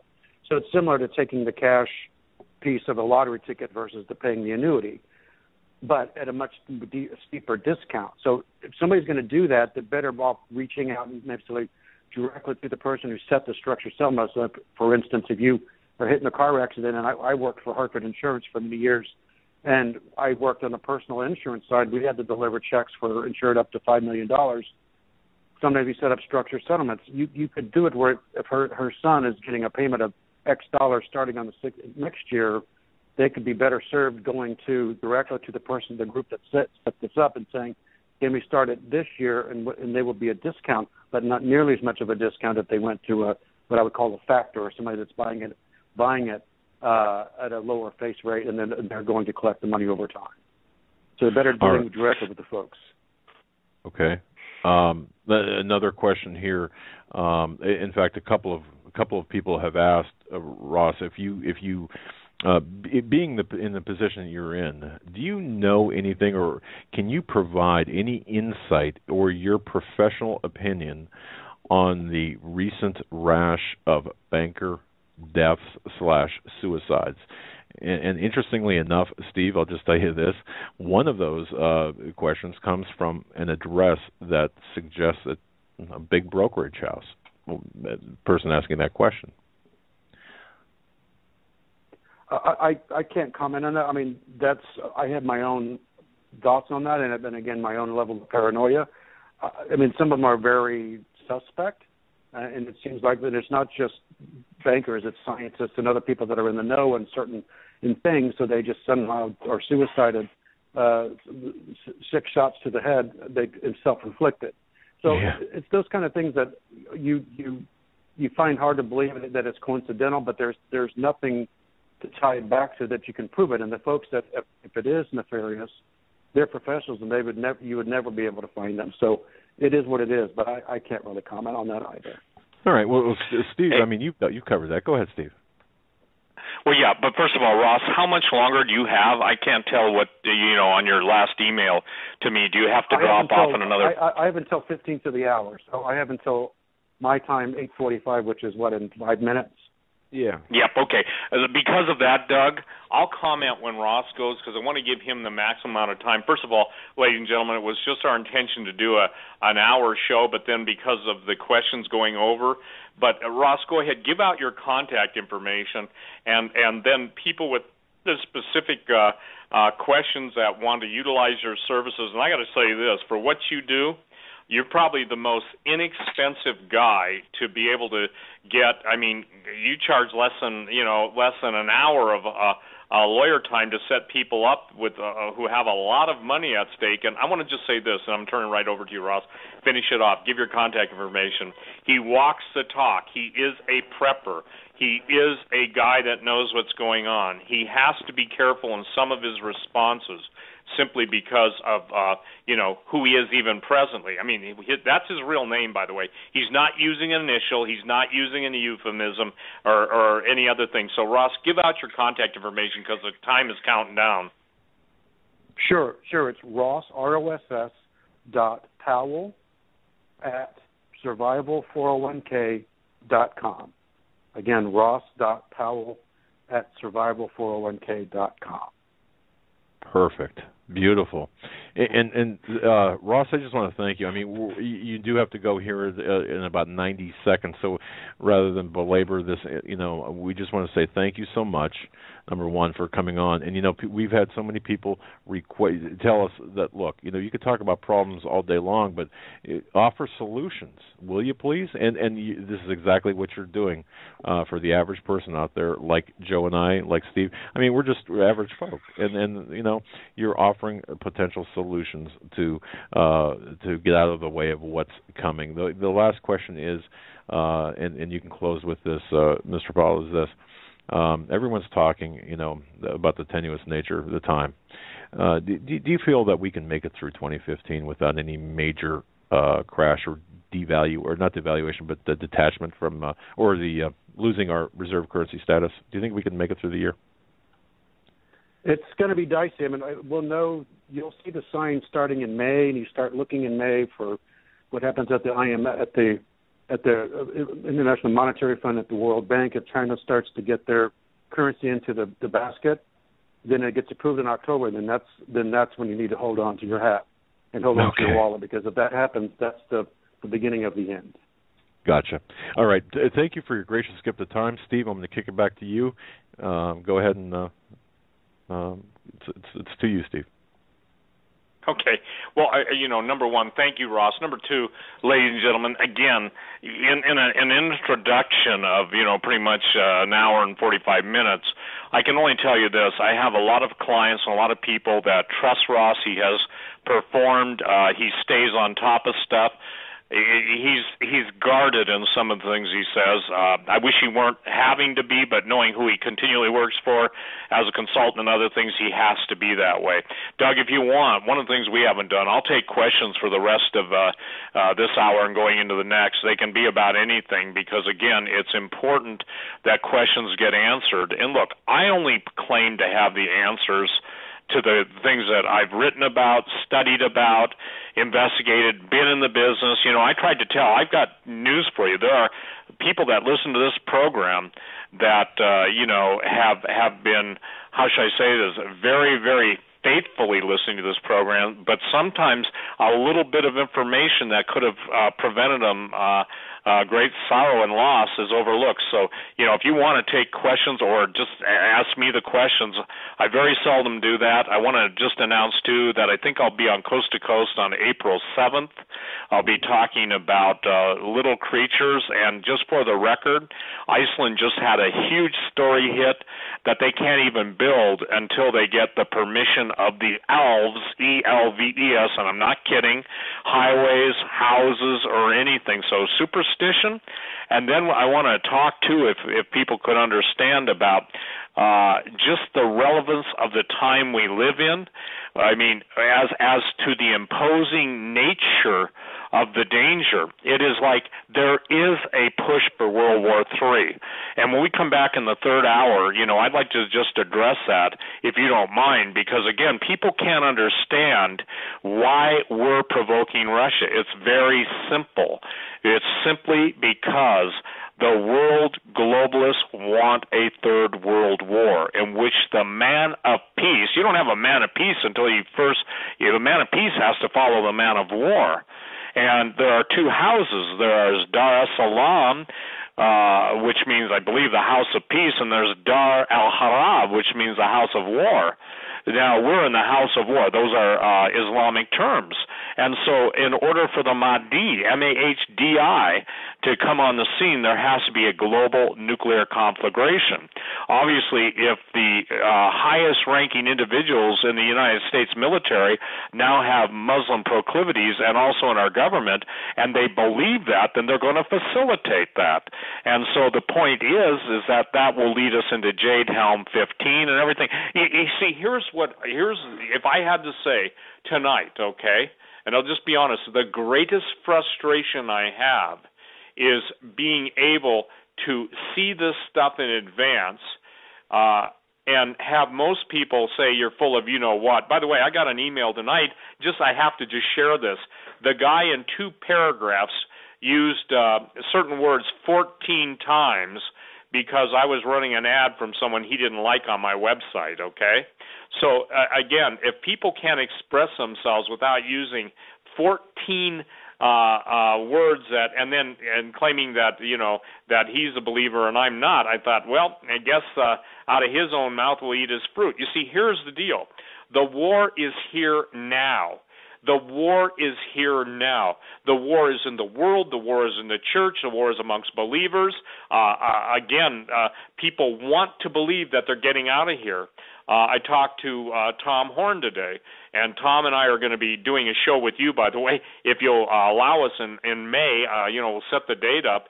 But, I mean, the stuff that Tom is finding, I'm segueing on person. I'm staying on point, but I mean on purpose. To the person, people have to hear what's coming. Now, whether they act on it or not. Now, remember this. If you have a problem with what we're talking about, then you better go and see if you're believing a lie. You better search the scriptures. And I tell everybody, all of you who are emailing me, what do I do? Where do I go? I need to understand. I want to understand. Go on YouTube, watch Derek Prince videos. And Derek Prince is one of the best Bible teachers, I believe, in the last 100 years. You can challenge that if you want, and you can stay ignorant, or you can go and learn. Everybody's got something to add, but the people of God have got to grow up. I have never seen more contention and strife. And, I mean, you've heard Pastor Langford and I talking about, no pre-tribulation rapture. I'm getting emails continually. Here's the deal. Tell that to the 300,000 Christians that have been murdered in the last year to year and a half. You see, this is coming to America, ladies and gentlemen. It's here. You say, well, we have a Constitution, a Bill of Rights. They can't do that. We have no Constitution functionally, and they're destroying and taking away your rights day by day. And all the talk radio shows, and this is my own personal frustration, Doug, and all the warnings, all the alerts, all the advice, unless people take it, it's no good to them.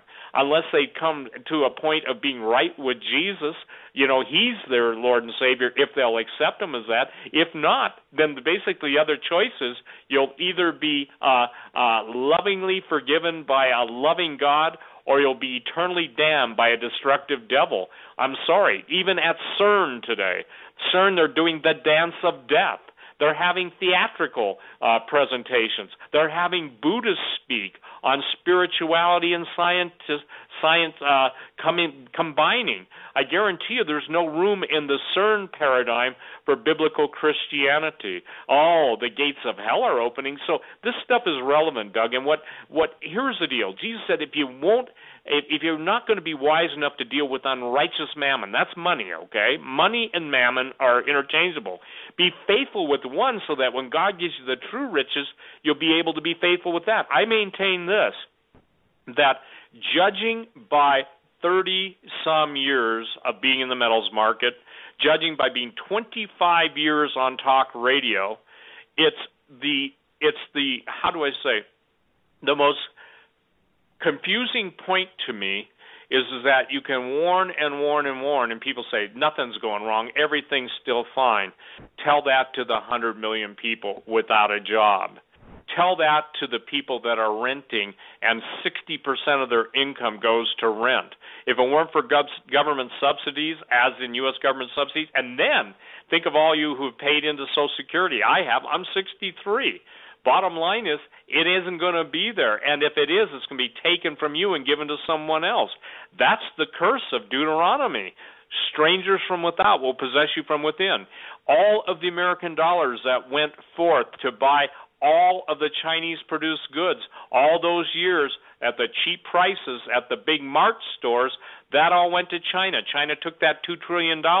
You cannot outdeal the Chinese historically. You can't do it. The Chinese are responsible for some of the greatest inventions in history, ladies and gentlemen. Let's just try a couple, like gunpowder. That's a big deal. And the point being is that now we have given away our birthright. We are like Esau. We have sold our birthright. They who have bought the birthright are coming to possess their stuff. And that's why Ross is trying to get people to understand that while they still have a time of a relative time, whether it's 1 month, 2 months. And you heard what he said, Doug. He's looking at May, and it's interesting, isn't it, that July through September, that's the trouble period, is when everybody's concerned. And isn't it interesting that that's the time period? Jade Helm, largest military exercise. Now, look, I know what is going on behind the scenes because I'm told what's going on behind the scenes. A lady today, I got to be blunt, blew me away. I posted a story about the Oregon drought that's taking place. The entire West Coast, up until probably mid Washington State, is under drought and undergoing drought. There's a lot of fruit and produce grown, and wine, grapes and vineyards in Oregon also, the Willamette Valley. And the point being is that now we've got a situation where 2 and 2 no longer equals 4. And so, all of us sit on our keyboards, I'm one of them too, posting stories, trying to get people's attention, yet people still don't listen because denial is a more, how should I say this, pleasant place to hide than the truth is to have to rise up and do something for it. So in essence, apathy, indifference, and how should I say this, carelessness will bring a country to ruin as it has ours. It will bring a family to ruin as it is so many, and it will bring absolute devastation to individuals. Again, let's say that everything that we're talking about is still for some time in the future. The point is that everybody is only doing one thing when they entertain that thought. They're hoping. My simple statement is, what if that hope is misplaced? What if God has warned and warned and warned? What if God has sent everyone he can send? What if God has done everything he can do? What if God, being consistent with his word and the things that are playing out before our eyes, the book of Revelation, I would say this, the national or international press has used more biblical terms than the impotent pulpits across America. Now, that's a pretty damning statement. The idea is that friendship with the world is somehow good in God's eyes. Absolutely a lie from the pit of hell. Friendship with the world is enmity with God. Abraham was a friend of God's. I would encourage people to decide this. Jesus said, henceforth I call you no longer servants but friends. For the servant doesn't know what the master does.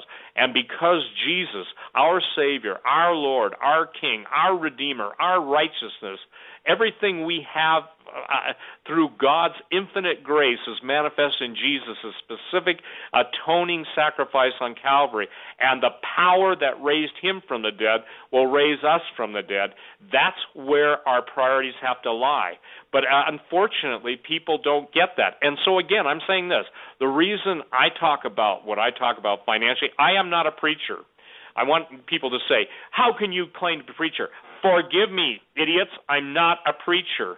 I have never been called to be one. I am just a guy that was raised up by the living God himself to be a watchman. There are people that send me emails and say, I'm a watchman too. Fine, then start a radio program or start a blog and get your stuff from God. Don't steal stuff from other people. That's the difference, Doug, between a God-appointed watchman and somebody who takes that upon themselves, a woman or a man that takes it upon themselves. The bottom line is I'm interested in the people that were around 20 years ago saying where we're at now, i.e. Dimitri Duduman and others, and I still have people tell me George Washington's vision was fake, A.A. Allen's vision was fake, A.C. Valdez's vision was fake, Daisy Osborne's vision was fake. By the time they get through denying everything, they believe nothing. So, in essence, the denial is, and, it's an old joke, denial is not a river in Egypt. No, it just happens to be multiple rivers in America where people dine at the table of denial, okay? They imbibe at the table of lies. They eat the fruit of unrighteousness. They absolutely vomit with the truth, and they will not embrace anything that causes discomfort. And therefore, the welfare state is right there to provide all of their needs for them.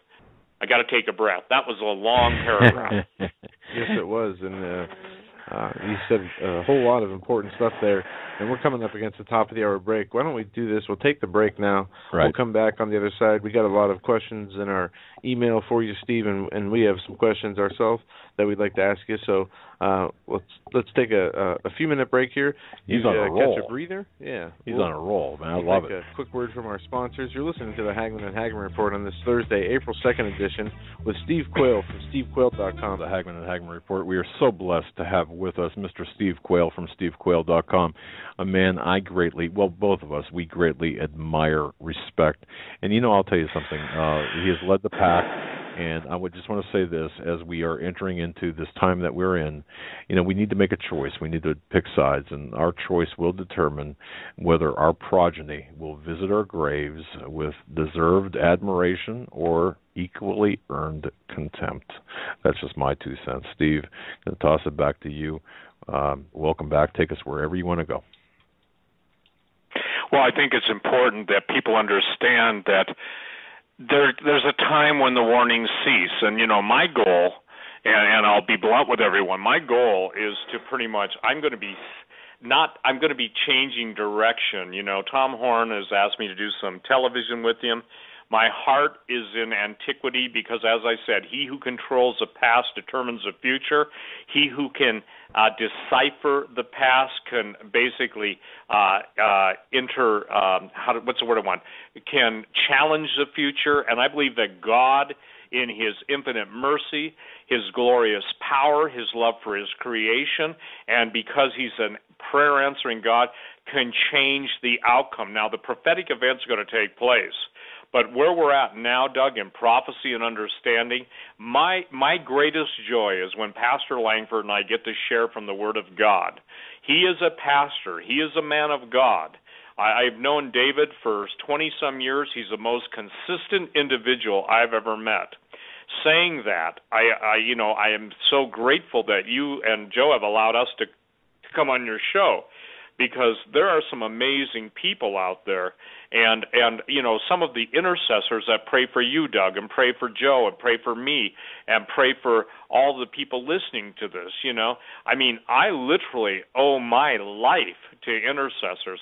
I owe my life to John Quayle, showed up in my office with a word of the Lord at the darkest period of my life with no explanation.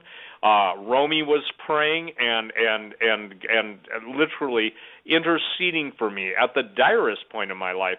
And she comes to the conference. And I want to tell you something. People pay a price. Why would a biplane fly over she and Stephen on the highway between Helena, Montana? Stephen is her husband. And they're driving down to Bozeman for the conference and spray them, dump their entire pesticide upon them, okay? Now, Romy has suffered incredibly at the hands of the enemy. I mean, incredibly.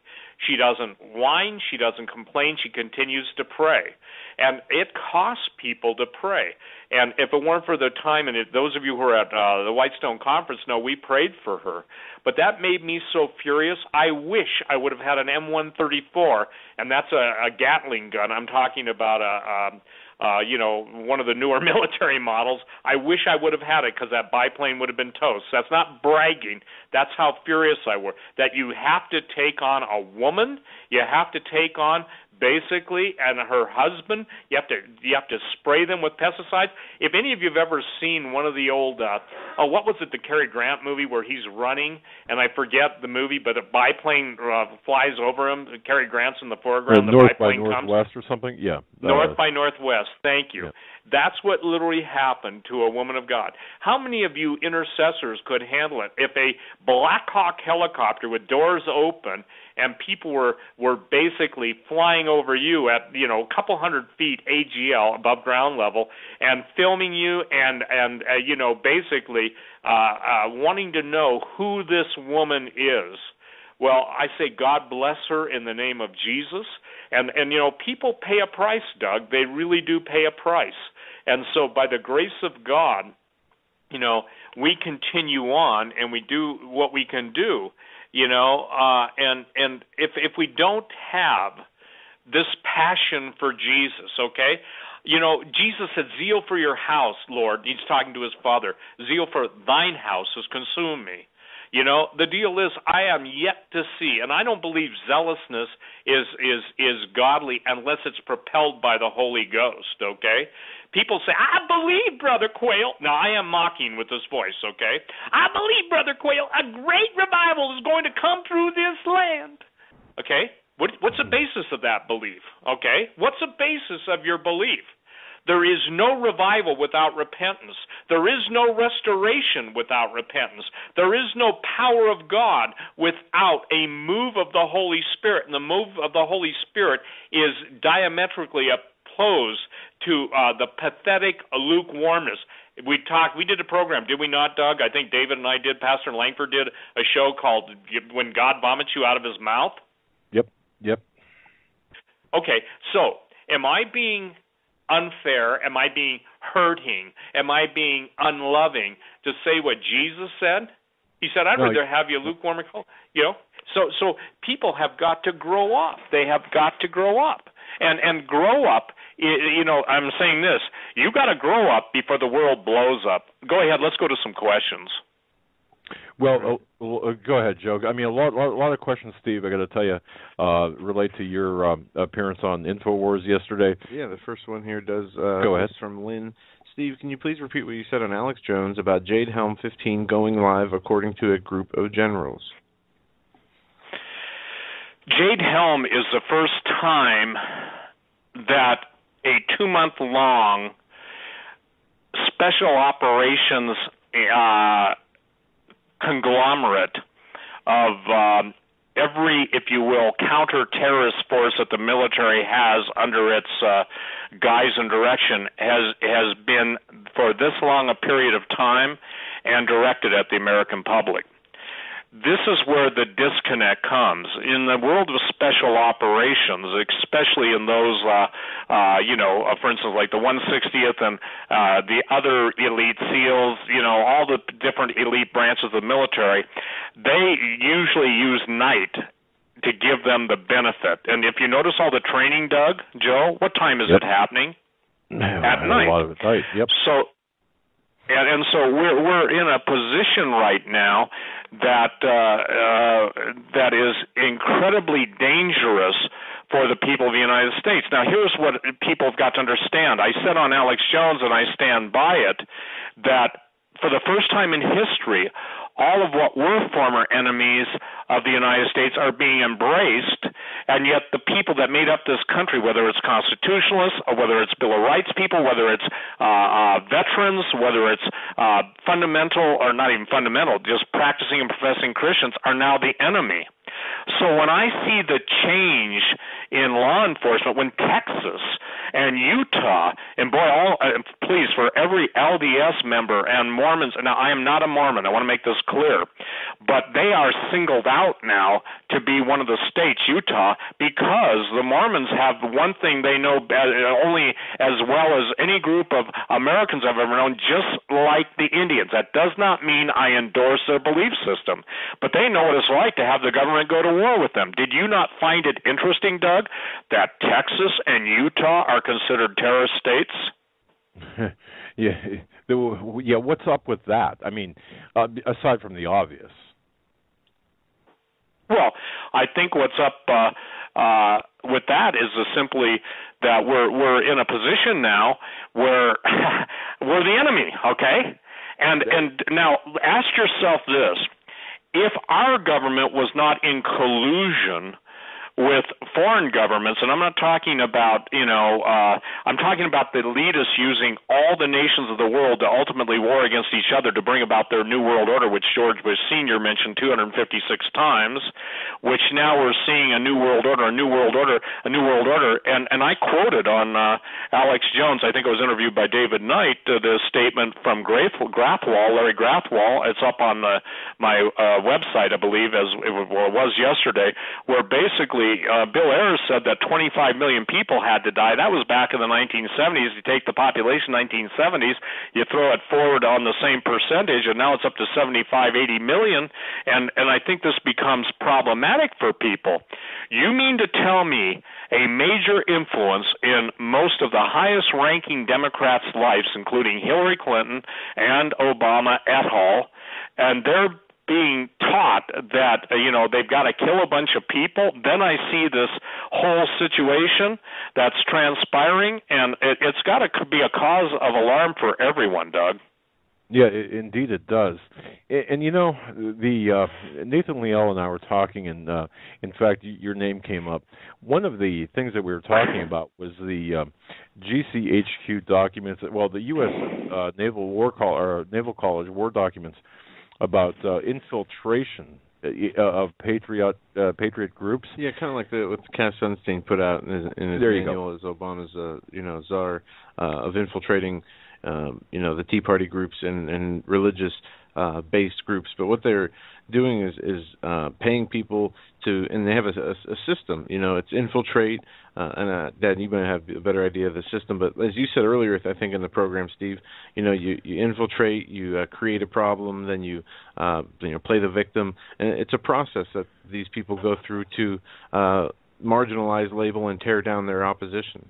Yeah, exactly. And we're, Steve, I got to tell you, the documents have been published. They're a year, 2, 3 years old, but it seems like we're further down that infiltration line, or that timeline of infiltration, where I believe, and I'll get your take on this.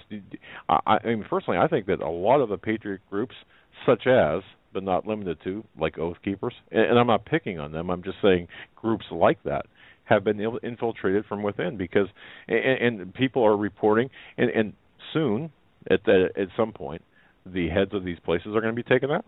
Taken out.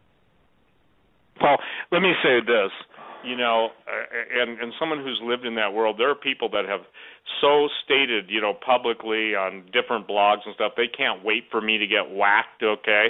My answer to them is, what happens if you get whacked before I do?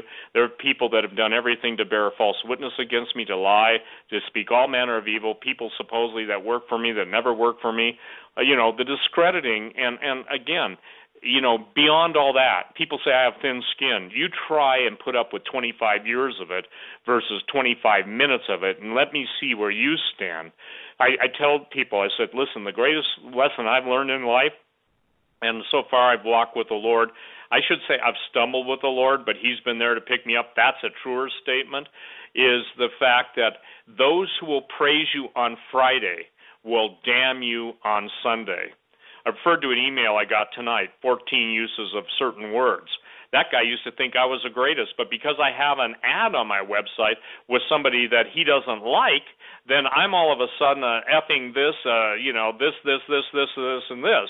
Notice the timing, Doug. It's designed to obviously take away my peace before the show, but guess what? It didn't do it tonight, because God is I say this, the pleadings.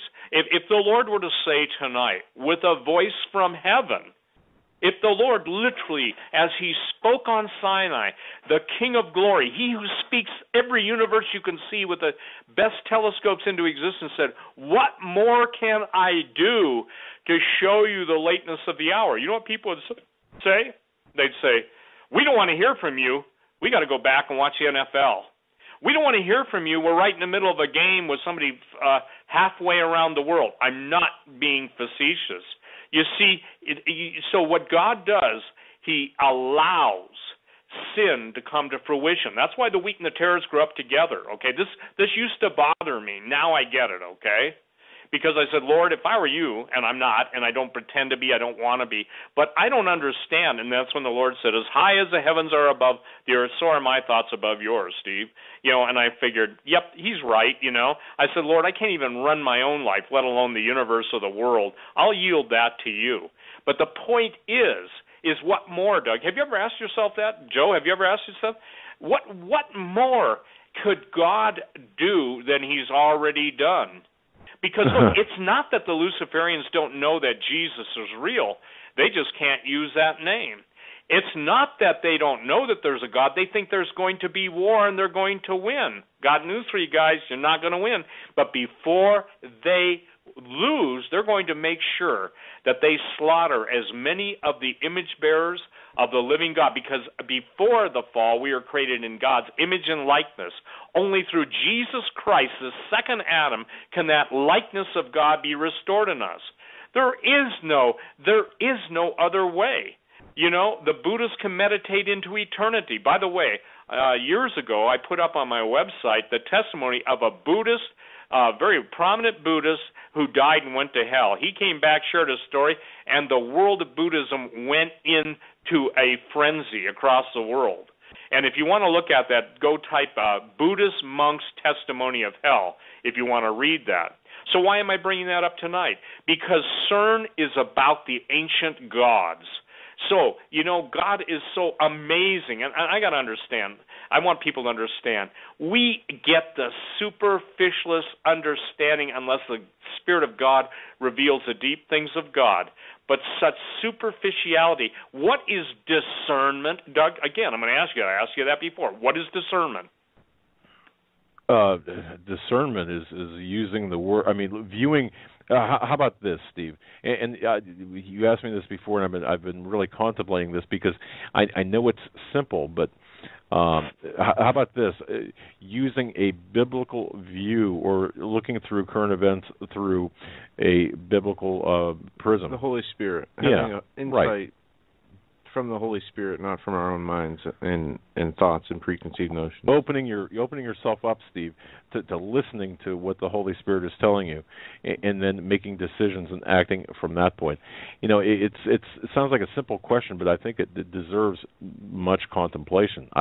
Maybe that's overkill, but go ahead. Well, it's overkill because it's really simple, Doug. Discernment means to be determined or to choose between right and wrong, okay? And in discerning of spirits, to be able to identify evil spirits and Holy Spirit. Lord taught us as early Christians, it's not what the person says. Look at the spirit behind them, okay? You and I, and without mentioning names, have known people that have said they're Christians, that they got saved under prominent ministries, only to turn out not to be what they claim they are, okay? Then you and I have been accused of not being real brethren, and therefore no one has put on them the, let's say, demands to go to their brothers and make it right. Well, you just write them off. When people listen to me pray, and I bring people before the throne and they mock me, what they're doing is the same thing Michael did, and I didn't warn those people. This is the thing I was praying the other night. I want to share something. When I'm bringing the people of God before the throne of grace and praying for them, and people mock me and say statements like, when I pray, God puts his hands in his ears and goes, la, la, la, la, la, that is such blasphemy, because the Bible says, you know, that we have boldness to enter into the throne of grace.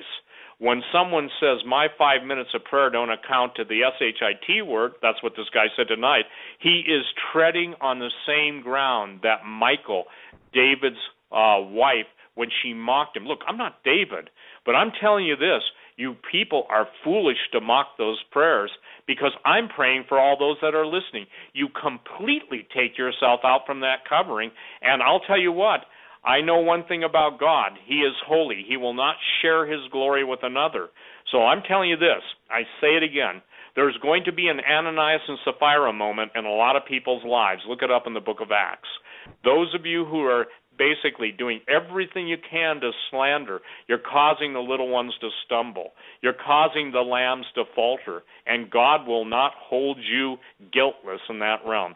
Mock, scoff, scorn. But be careful, because some of you have already gone too far, and there is no coming back for you. That's not a threat. It's just a biblical principle. All manner of sin can be forgiven except blasphemy of the Holy Ghost. And when you start mocking the Holy Spirit, praying and anointing someone in prayer, even if I am a dung heap, and I pray and bring you before the throne of God, you ought to keep your mouth shut. That's not a threat. It's just an understanding of biblical reality, and you better understand something.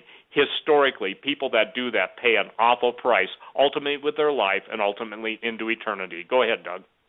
Well, Steve, just to expand on this, I think we're seeing this on a larger scale. Joe and I were talking about this before the program. We were talking, we're seeing this happen on a worldwide scale. In a manner with such rapid rapidity inside the church.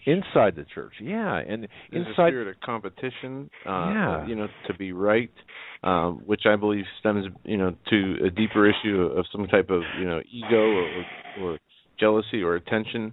But we have, as a remnant, as a body, as you said, Steve, we cannot have an attitude of mocking or scoffing. We need to be in the spirit of that brotherly love that the Lord talks about. And, we're told to not only pray and love our friends, but to pray and love our enemies as well. And it seems like that Christians in today's church would rather, pounce on their enemies, especially when they're down. How can we turn this around aside from the prayer, our prayers and quiet to the Lord for a restoration of these brethren in our church? Well, I don't think it can be turned around. You see, and that's something that even the gentleman that interviewed me, what's his name on InfoWars? I'm sorry, I just had a space. I'm used to David Knight. He said, well, maybe we can buy a couple years, but maybe we can't. You see, that's kind of wishful thinking, and I think David's one of the best broadcasters on talk radio, but that's what I can't get away from, okay?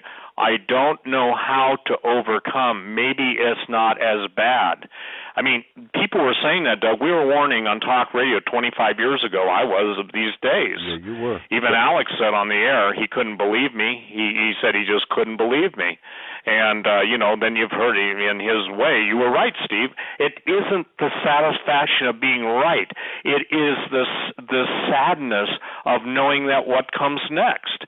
That's why, Doug, and I'm serious, the shows I want to do, there's a certain point coming really quick, and I mean really quick, when I come on your show, it won't be to do shows like this anymore. It won't be any more warnings. It'll be everything about how to get right, how to stay right, and how to get the power of the Holy Ghost in your life.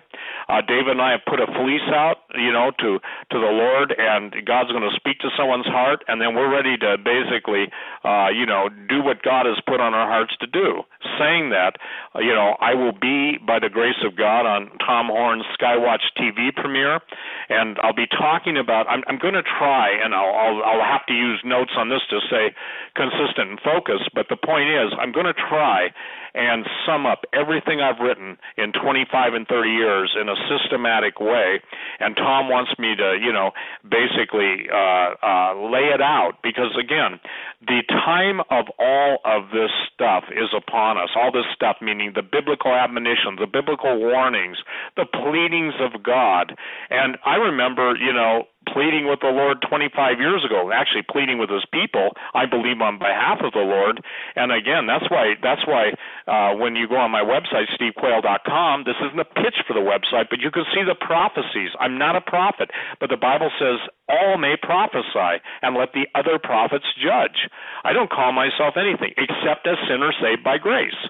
I make this statement, look, I've got 10,000 footnotes in the books I've written, and maybe I'm off a couple hundred, and somebody says, what a liar. The guy's written nothing, done nothing except slam me and post my, picture of my wife on the internet, and my home. So the point is that what kind of a entity would make those statements except somebody that obviously hates with a hatred that's formed from hell. The point is that we're now in a time where the war in the church, Joe, I wish it were the way you wanted it to be, but it will never be that way.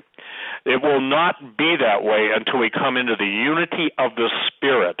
Unity does not come by agreement. Unity certainly doesn't come by strong-willed people trying to form a community of like-minded believers only to fight with everybody.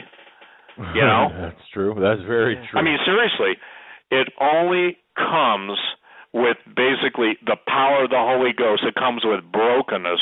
And the deal is that I got to share this. If God would have allowed me, I would have run 100 miles in the opposite direction. What I was trained to be was a filmmaker. What I was going to do was make films of science fiction and combining, let's just be honest, sexual stuff. I was so far ahead of Hollywood that, seriously, and God redeemed me out of that. And the first thing I was involved with was making a film on the book of Jeremiah, going down to the potter's house where Barry Maguire played Jeremiah. Barry Maguire, the singer that sang The Eve of Destruction with the Youth with a Mission. Ken Slater was the guy that directed it. So the point is that the march of Christians in Washington D.C. in I think 1973 or 74, when there were Russian immigrants, Christians that were holed out in one of the embassies, and we were marching in D.C. filming it. And if any of you are familiar with filmmaking equipment, in those days it was with an Aeroflex BL, which is a heavy bloody camera, on your shoulder, and everything was done in 16 millimeter. It was cinema verite. You were grabbing the shots, and it was a pretty cool time. But what I'm saying is that's what God redeemed me out of, okay? So the idea is that when you try and be transparent, then you get the jackals and the hyenas, which, by the way, was a game in Egypt that the pharaohs played, that the fallen angels taught them, that the point is that jackals and hyenas are always nipping at your heels. And so by the grace of God, Doug, you've learned that, Joe, you've learned that there are people that hate you without a cause, but there are more people that love us because they can see what we're trying to do. But the time comes. Look, the internet is going to shut down for us, meaning those of us. Every day I get more and more emails. We can't get your show. We can't get your site. This, that, and the other thing. I have literally sworn and repented, I want you to know, at my computer because I have to use it, but I have to get away from it, okay? And I'm doing a better job of that. But the point being is we are in a time period now unlike any other. You're either going to stand for Jesus or you're going to be mowed over by the New World Order. And if you kiss I can't say that, can I? If you embrace the bottom of the devil, don't be surprised that, you may get to eat that extra meal, but when the mark that you're forced to take ultimately turns into boils and you're damned, meaning if you take the mark of the beast, for the record, you cannot take the mark of the beast until the beast has come on the scene. And let's talk about Erdogan of Turkey. You realize he's just declared himself to be a god? Yeah. I mean, that even one-ups even our country, doesn't it? The head of Turkey has declared himself to be a god. Yes, and many questions, Steve, and you can segue into this as whenever you would like, if you would like, but many questions by listeners right now directed to you about the Iranian situation and the entirety of the Middle East, and that was one of the issues. What of Turkey? Will we lose? I mean, based on his statements, obviously he's chosen sides now. What are we going to see the Turkey leaving NATO, for example? And what's going to happen there? There's so much uncertainty. Well, Iran, Turkey, all of this. Yeah, it's not uncertainty, Doug. It's basically the prime chess player is the devil. He's moving the chess pieces around on the chessboard, okay? Iran, as I've said, and by the way, most people don't know this, but all of the churches that are spoken to in the book of Revelation are in Turkey, okay? Nemrut Dag, Nemrutdagh, Nemrut Dag was the seven kingdoms of the seven giants. Isn't it interesting also? That's where there were seven churches. The point is that Turkey is going to challenge the rest of the Islamic world. Now, to my knowledge, nobody else in the world of Islam is declared themselves to be God, okay? Erdogan just has. I believe it's Wally Shubat that claims he might be the Antichrist. I posted his story on my website yesterday. Now, people, do you hear what I'm saying? Never forget you're in the context of the end. When a man declares himself to be God, watch out, because there is going to be bloodshed upon bloodshed. Look at the Middle East now. We've got 10 nations forming a confederacy. I've never subscribed. For the record, I am not a classic dispensationalist. That's with the teaching that Hal Lindsey and others have promulgated for the last 40 years, that the Holy Roman Empire will be reestablished, I didn't see it that way. I saw a confederation of Islamic republics, if you will, or Islamic nations coming together to form an end-time army. Why is the Middle East so destabilized? In order to make way for the Battle of Armageddon. Why is Israel being betrayed? Doug, I remember doing talk radio when Bill Clinton was the president. I told people that he had given Israel an ultimatum that if they didn't back down on something, that he literally would use nuclear weapons against them. So the bottom line is, the Jews who voted for Obama had better understand what just happened. I'm not speaking that in a derogatory term. I'm identifying them in their what they're referred to in the press. The point is that the devil is the ultimate conspirator. Sure, there are bankers who are Jewish. There are also Illuminists who are Taoists. There are Illuminists who are Shintoists, Japan. There are absolutely every color of religious demigods and demons that are being controlled by the master chess player. And again, it's hard for people. Remember, even you said this on the radio. You remember when some of the stuff I used to talk about when we started the HQ Intel Alert, which was 2000 and what was it? When did we start that? 2002? 2002, 03, something like that. Yeah, it was. Yeah, it was a while ago. Yeah, it was a while ago, 12 years ago or whatever. For most people that don't know this, Doug and I basically started a newsletter, an Intel Alert, by subscription, and then quite candidly, a third party drove a wedge between us, and we didn't talk for 2 or 3 years? Doug? Yeah, exactly. Yep. Sorry about that. Yep.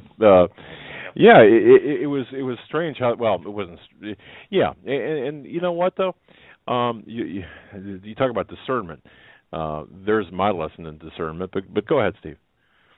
Yeah. Okay. So what I'm saying is this: is that we're now at a time where what else can be said? When the emergency broadcasting system goes off in the entire East Coast, and everybody gets on the internet going, what could it mean? What could it mean? Hello, it's real simple to know what that means. When we've got people reporting, and my emails fill up daily with reports of Black Hawk helicopters dumping people off in the fields, of known, quote, patriots, of Apache helicopters, of F-16s flying bombing runs, of C-130s basically treetop level looking at the highways to land. Look, I had a C-130 training pilot tell me, Air Force captain, he said, Steve, I think I've said this on the air before, when Colorado had all the C-130s, we had them in Montana, that the whole purpose of C-130s flying low level is to supply and resupply the foreign troops that are going to be hunting out the patriots. Do you remember me saying that, Doug? If you do, you do, but if you don't, you don't. No, I remember vividly, and I remember thinking, you know what, I can't see that happening, and that's my embracement, death grip of normalcy bias, I think, and of this. Well, and you said a number of things that are taking place today, a decade ago, and so. When I'm told I'm full of you-know-what, I said, well, then what does that make my skeptics full of? Unbelief? What does that make my skeptics, who's paying my skeptics, And again, some people say, I'm not paid, I just hate you. I said, well, then good, hate me with a cause, but tell me why you hate me. Because you cause fear. Fear? I see fear in you. It's an interesting thing because I've been praying for discernment, and I call it people won't like this, but I call it the puddle their britches factor. In other words, they're scared to the point of losing body function, and yet they're telling me I'm causing fear. Yet to every one of those, I get 100 saying I'm not afraid anymore. See, again, I started out talk radio 20-some years ago, 5 years ago, whatever it is, I don't even know now. But I started it out with a statement that knowledge is the antidote for fear. Jesus said, if my word abides in you and you abide in me, then you will know the truth, and the truth shall set you free, right? The truth is what sets you free. Fear is bondage. And denial is not fear. The average Christian that I interface with who will not accept the lateness of the hour is absolutely talking in I would say this, nonsense speak, I used to use this illustration. It's like the guy up against a wall with his fingers in his ears, singing and humming, and he's before a firing squad, believing that if he closes his eyes and he sings, he won't hear the bullets and he won't see them coming. That's the only illustration I can liken. Do we have some more questions? We do. In fact, many. Just to reconfirm this, you had indicated that you had some insider information about what's going on with Jade Helm. Did you cover that? Yeah, with respect I did. Well, I'll okay. make it okay. The insiders were talking to one of the people that's on the list. And by the way, Doug, you're not favorable on the list either. The Pentagon supposedly put out a memo. The memo stated that these are the people you must not listen to. I've told people that I've had forward control, I think they're called forward fire control bases in Iraq and Afghanistan, telling me that if they're caught listening to this program, meaning your program, or going to my website, that they can be court-martialed. Well, why? What am I saying? I'm saying this. I'm saying it's wrong to not stand behind the fighting men. Am I an enemy of the Special Forces community? Absolutely not. Am I aware of the factions fighting? Absolutely. Am I aware that they can't wait to get the opportunity to do what they think they can do, or to basically silence my voice? I'm aware of that. But I'm also aware of a God in heaven. I'm also aware that he answers prayers. So when I tell people, thank you for praying for Doug Hagman, thank you for praying for me, that's genuine. It's not disingenuous. It's genuine. It's serious. When I thank the people that have literally had their family members murdered, and I thank the people without equal for being able to keep me alive long enough on the air, then I walk with an understanding that people have died. Gary, the guy that gave me the red, blue, and green list, dead. So can I just tell you this? When I have meow men or chicken dropping, poultry dropping people telling me, this, that, and the other thing, they're irrelevant. They make me angry. I've got to admit that. The Bible says the anger of man does not work the righteousness of God. But sometimes you can be angry and sin not. And so when I see that the people I'm praying for, and those of you out there that have heard me pray or Pastor Langford pray, and you see these guys mocking us, if you stay on their boards or stay on their sites, you are a partaker of their sin. Because I'm telling you this, I posted a dream and vision tonight. This is not a threat. When God arises to scatter his enemies, watch out who you're bad-mouthing. Watch out who you're putting by. Do I fail? Absolutely, every day of my life. Do I blow it? Yes, many times during the week. But what is the source behind me putting up with all that horse manure? It's simple. It's the love of God to impart to people the knowledge that Jesus has the answer for them. And by the way, I am absolutely amazed at how many people worldwide are listening to this broadcast and are saying, thank you. Thank you, thank you, thank you. I said, don't thank me. Thank the Lord, because God is literally fulfilling his word, going into the highways and byways and compelling people to come in. Come and partake of the Master's table, because it is the marriage supper of the Lamb to all those who will call upon the name of the Lord Jesus in repentance and in genuine sincerity and say, God, forgive me, I'm a sinner. I want you to come into my heart. I want you to be my Lord and Savior. I can't do it on my own, Lord. And I'm living proof of something that the world would use the word effed up. That may be offensive to people, that Jesus has done an amazing job of helping me get on the straight and narrow. A man has nothing except he receive it from above, and I am grateful that God says to the vilest of sinners, you who, that be me, they who have been forgiven much, love much. Why would I try and establish my own righteousness? I have none. It says filthy rags. And Doug, I think I've said this. I want to say it one last time. There is no such thing as a good Christian. Jesus would not even allow the word good to be used in front of his name when people said, good master. He said, there's none good save your Father which is in heaven. We're redeemed. Our righteousness is a gift from Him. The grace of God is what compels us. Though your sins be as scarlet, I used to make a statement. For those of you that know what a Munsell color chart is, every color of red. But the point is, he says, I'll make it as white as snow. You want to try and establish your own good, or I love this. Well, God will accept me in heaven because I'm a good person. No. And I felt the Lord tell me this the other night. He said, Steve, tell the people not to try and establish their righteousness based on their proclamation that they're a good person. You're not. For all have sinned and come short of the glory of God. We don't even understand the depth of sin and how it affects us. So don't say, well, that person's a good person. No, there's none. That person is either redeemed or in need of redemption. When you start looking at life that way, that will cause you to have grace. Except for the grace of God go I. And that's why Jesus said, to the same extent you've been forgiven, forgive others. That's really tough, but it's still a commandment. And only by His power, Doug, can we do that. I can't do that on my own, I just can't. No. And sometimes I really don't even want to. And there it is. Yeah, nor do I. And Lauren from Vancouver, British Columbia, just wanted me to tell you on air that she's been listening to you for as long as you've been on air, and has been blessed from your going from intelligence reporting to the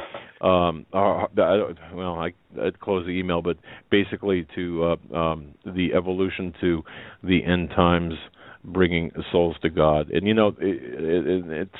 and thank you for that. I mean, we're at the end of the time, and this is what we need to do. I mean, this is what we need to do. And look, at the end of the day, my prayer is always, Lord, I'm unprofitable, and I know that, and and that's not false humility, it's not self-deprecation, but help me to be more profitable to the kingdom of God.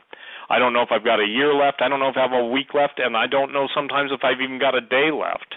I'll tell you what, I've kind of got a unique place, Doug, I think, in talk radio. I'm probably the most damned person on talk radio, but also at the same time, I'm probably the most blessed person by the amount of people praying for me. And that's what makes it work, okay? That's the bridge between hopelessness and despair and victory is prayer. Prayer changes things. Intercessory prayer changes things. And boy, you got to get John Quayle, on your show. Sometime I'll do a show with John, or you bring him on himself. But, I mean, there's a guy that has the power of the Holy Ghost flowing through his life, in his life. He pastors a church in Billings, Montana, which is 30 or 40 people, and most people can't handle his preaching because it's just too based on the Word. And yet, I keep saying, John, that God's going to give you a different platform. And when you saw him, Doug, you saw him at Whitestone, could you believe how many people were being ministered to and being set free by the power of God in deliverance? I was astonished. I was astounded, and I have to say this: meeting him for the first time and having him pray with me, over me, him and his wife. I felt something I've never felt before. Not only when he was just on stage was he rebuking the demons and going into his deliverance ministries and helping people, but he spent the whole conference, aside from when everybody else was talking and meeting each other, he spent the whole conference praying over people and ministering to people, and devoted 100% of his time towards his mission, which was casting out the demons and identifying the issues that people had and ridding them of those issues. Absolutely. Yeah, and he's got an open invitation. Well, and if anybody wants to, who is looking for a place, and I do support him. I want people to know that. If you want to know a ministry you can support that basically is worthy of it, he's another one. He's a ministry that I absolutely support. And by the way, I posted up a news story, Doug, from Jeremiah. I talked to Jeremiah, and I think he was in Kurdistan yesterday. We had about a 20-minute conference. What God is doing, and listen, ladies and gentlemen, there's fruit to Hagman and Hagman. Beyond all the crap, beyond all the ridicule, bottom line is they've started a home for women who have been raped and tortured. I think they're going to take care of about 1,600 women and children. Amanda's an amazing woman of God. That's Jeremiah's wife. And she's basically 8 months pregnant. But I'll tell you what, and if it weren't for the Hagman and Hagman listeners, they could have never gotten over there in the first place. And to my brother who launched it by a tithe on your home, I want to bless you. All of eternity will bless you for what you did. Because I said, Lord, this cannot happen. I will not get behind it unless you tell me unequivocally and show me that you are in this thing. Because quite candidly, when Jamie and Jeremiah and others went over there the first time, and forgive me for those of you that went, I just, been up too many hours today. The point is that God confirmed it. They came home by the grace of God safe. The fruit of your giving, here's what I'm saying, people. The fruit of your giving is to the kingdom. Some of you basically have got all the money and stuff in the world you need, but you've never done anything for someone else. How about women that have been raped and tortured? How about children that have been brutalized? You've seen the pictures of little kids in cages in orange jumper suits being burned alive. You've seen it, ladies and gentlemen, and yet there's a group of Marines, God bless them. There's a group of ex-Marines, or not ex-Marines, but what do you call them? They're no longer active duty. Special ops guys, there's a Delta team guy over there. And these guys basically are showing the love of God. They get to pray over the people, the warriors that are fighting in Jesus' name. And when they pray in Jesus' name, even the people who are Muslims don't get killed in battle. That's the God you serve, ladies and gentlemen. That's the Lord who's mighty in battle. That's the Lord who changes history. That's the Jesus we serve. He's captain of the armies of heaven, and he's not coming back as a weak, frail figure left on a cross. He's coming back in armor that shines beyond a brilliance of 10,000 suns. He's coming back with a sword that's sharper than anything that mankind could ever even imagine. He's coming back with the full force and authority of he who spoke the world into existence, said, let there be light. He's coming back to put an end to sin, death, hell, and the grave. He is the Lord God triumphant. He lives forever and ever. He has triumphed over death, hell, and the grave. And that's who your Savior is, mighty in God. By him, through him, and because of him do all things hold together that exist. Colossians 1:16 and 17. And that's the God that you have the privilege, I have the privilege of saying, oh, thank you so much, Lord. Please don't miss it. Please don't miss a chance. And that's the one that says to you, says to me tonight, come unto me, all ye that are heavy laden, and I will give you rest. The rest that God gives us is that which we end to cease from our own labors and enter into the power of the Holy Ghost. And it's different when God's involved than when we try and tear down doors. When we try and walk into areas and we tear down doors we're not supposed to open at that time, we get in there, and the first thing that we end up doing is saying, help, get me out of here. And literally, I know what that means personally. So, ladies and gentlemen, tonight, please take these things to the Lord in prayer. Take the idea of faithfulness and stewardship. Don't be apathetic. Don't be indifferent. Don't yawn, burp, and break wind. Seriously, rise up, stand up, lift your hands to heaven, give your voice to praise. Thank the Lord for the goodness and mercy. Sit down with a legal pad. I do this from time to time, and I thank the Lord for everything. How about the other day when I was almost killed? Literally, in my case, I was almost killed.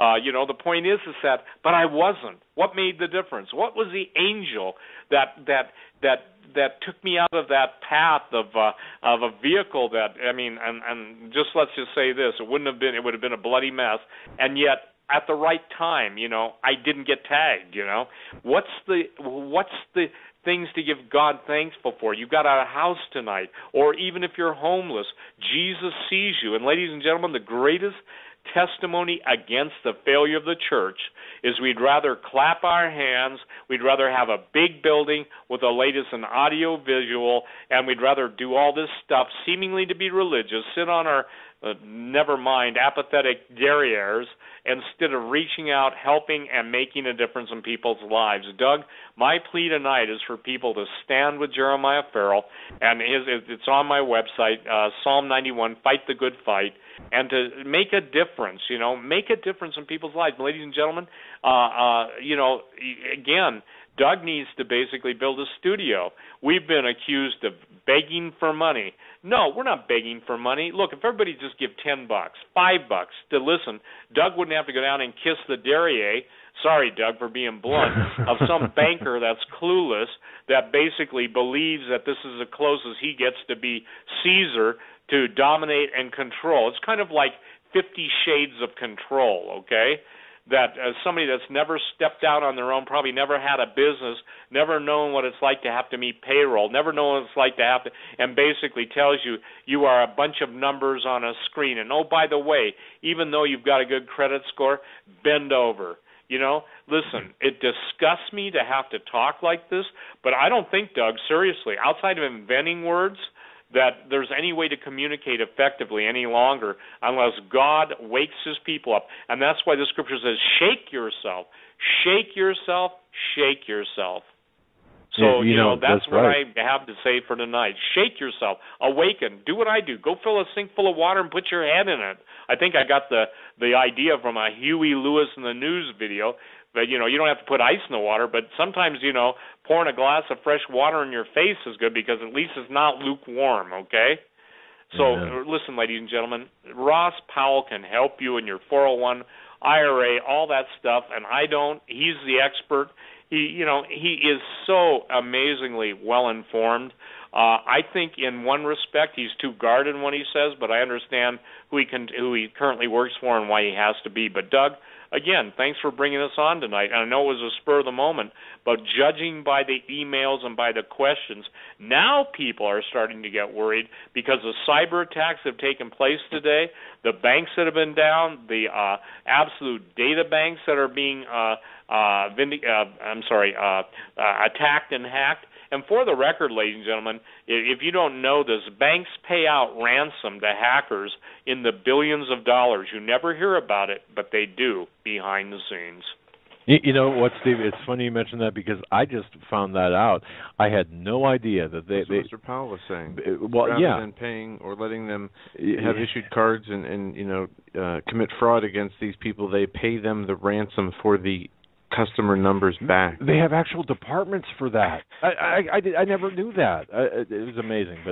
But Steve, we were blessed tonight from Mr. Powell, and you absolutely on fire. I just want to say God bless you, my friend. I know you've been through the mill, and it's well, I just want to say thank you, brother, and God bless you, my friend. Really appreciate it. Well, thank you, Doug. And again, I would encourage people, the best time to think about your future is now. You still have a reasonable amount of time. If July is the date and God doesn't intervene, then everyone is on a 90-day countdown. If God intervenes, he may give us another year. But in the meantime, you'll lose more and more of your freedoms. You'll become more and more marginalized. Christianity is under attack. The Christians won't even stand up, even though they're being, set up for the kill. And mainstream media is giving you a James Bond title to what they're getting ready, A View to the Kill. Most people couldn't embrace years ago when I said every sports coliseum in America will ultimately be turned into a coliseum, just as Rome did. And guess who will be in the middle of it? Oh, and it may not be lions. It'll be a techno form of killing. It could be killer robots. Who knows? But the point is, ladies and gentlemen, everything that has been warned about is now in play. And I'll leave you with that thought. You ponder it and go to the Lord in prayer and ask him, if God were to do anything, if you said, if God would do this, then I'd believe, what more can he do? What more has he not done? Or what has he not done? When he's warned us and warned us and warned us, given us a period of to repent, and we haven't, that's when it's turned over to judgment. You want to believe the soothsayers that everything's fine? You want to believe the guys that are on Talk TV, or not Talk TV, but Christian TV, telling you everything's going to be fine? You want to believe the rapture's tomorrow, the next week, the next day, at the end of the blood moon, or in the afternoon, from 1 to 3, from 6 to 9, or 9 to 12? Believe it. But when it doesn't happen as you've been told, it's not God warning you. Remember this, because they did not have a love for the truth, God gave them over to believe a lie. you better ask yourself if what you believe is true, or have you been given over to believe a lie. Doug, bless you. Joe, bless you guys. Thank you for everyone that will respond to help Jeremiah tonight. Thank you for everyone that has stood with Doug Hagman. Those of you, if you can, $5-10 just to keep it. And I, for one, want to see the Lord provide. And Doug, let that banker choke on his own red tape. I mean that. I'm sorry. Someone said that. I mean that. May he choke on his red tape. Yeah, I think I uttered those same words and repented afterward today. But, Steve, Yep. God bless you. It's been an anointed program. That'll do it for us tonight. God bless you, Steve. Thank you, Steve. Bye-bye. As always. All right. Fantastic. Folks, we'll be back tomorrow night, 8 p.m. Nathan Liao will be our guest. Oh, I can't wait. Nathan Liao from Watchman'sCry.com for some fascinating updated information. Once again, thank you, Steve Quayle and Russ Powell. Again, Russ Powell's website is for survival401k.com. You can go to Hagman at Hagman.com if you missed that part, and re-listen to the archive if you did not hear the first hour and a half of the show with Ross Powell on. He was fantastic. Again, have a good night, ladies and gentlemen. Yeah, and you know what? Now that the program's over, visit our newest sponsor, blueapron.com/CFP radio. That's blueapron.com/CFP radio. I got to tell you, 4 paws, a head and a tail up from our studio dog lady. Absolutely. Thumbs All right, up. buddy. 2 thumbs up for me. We'll see you guys tomorrow. Have a great night.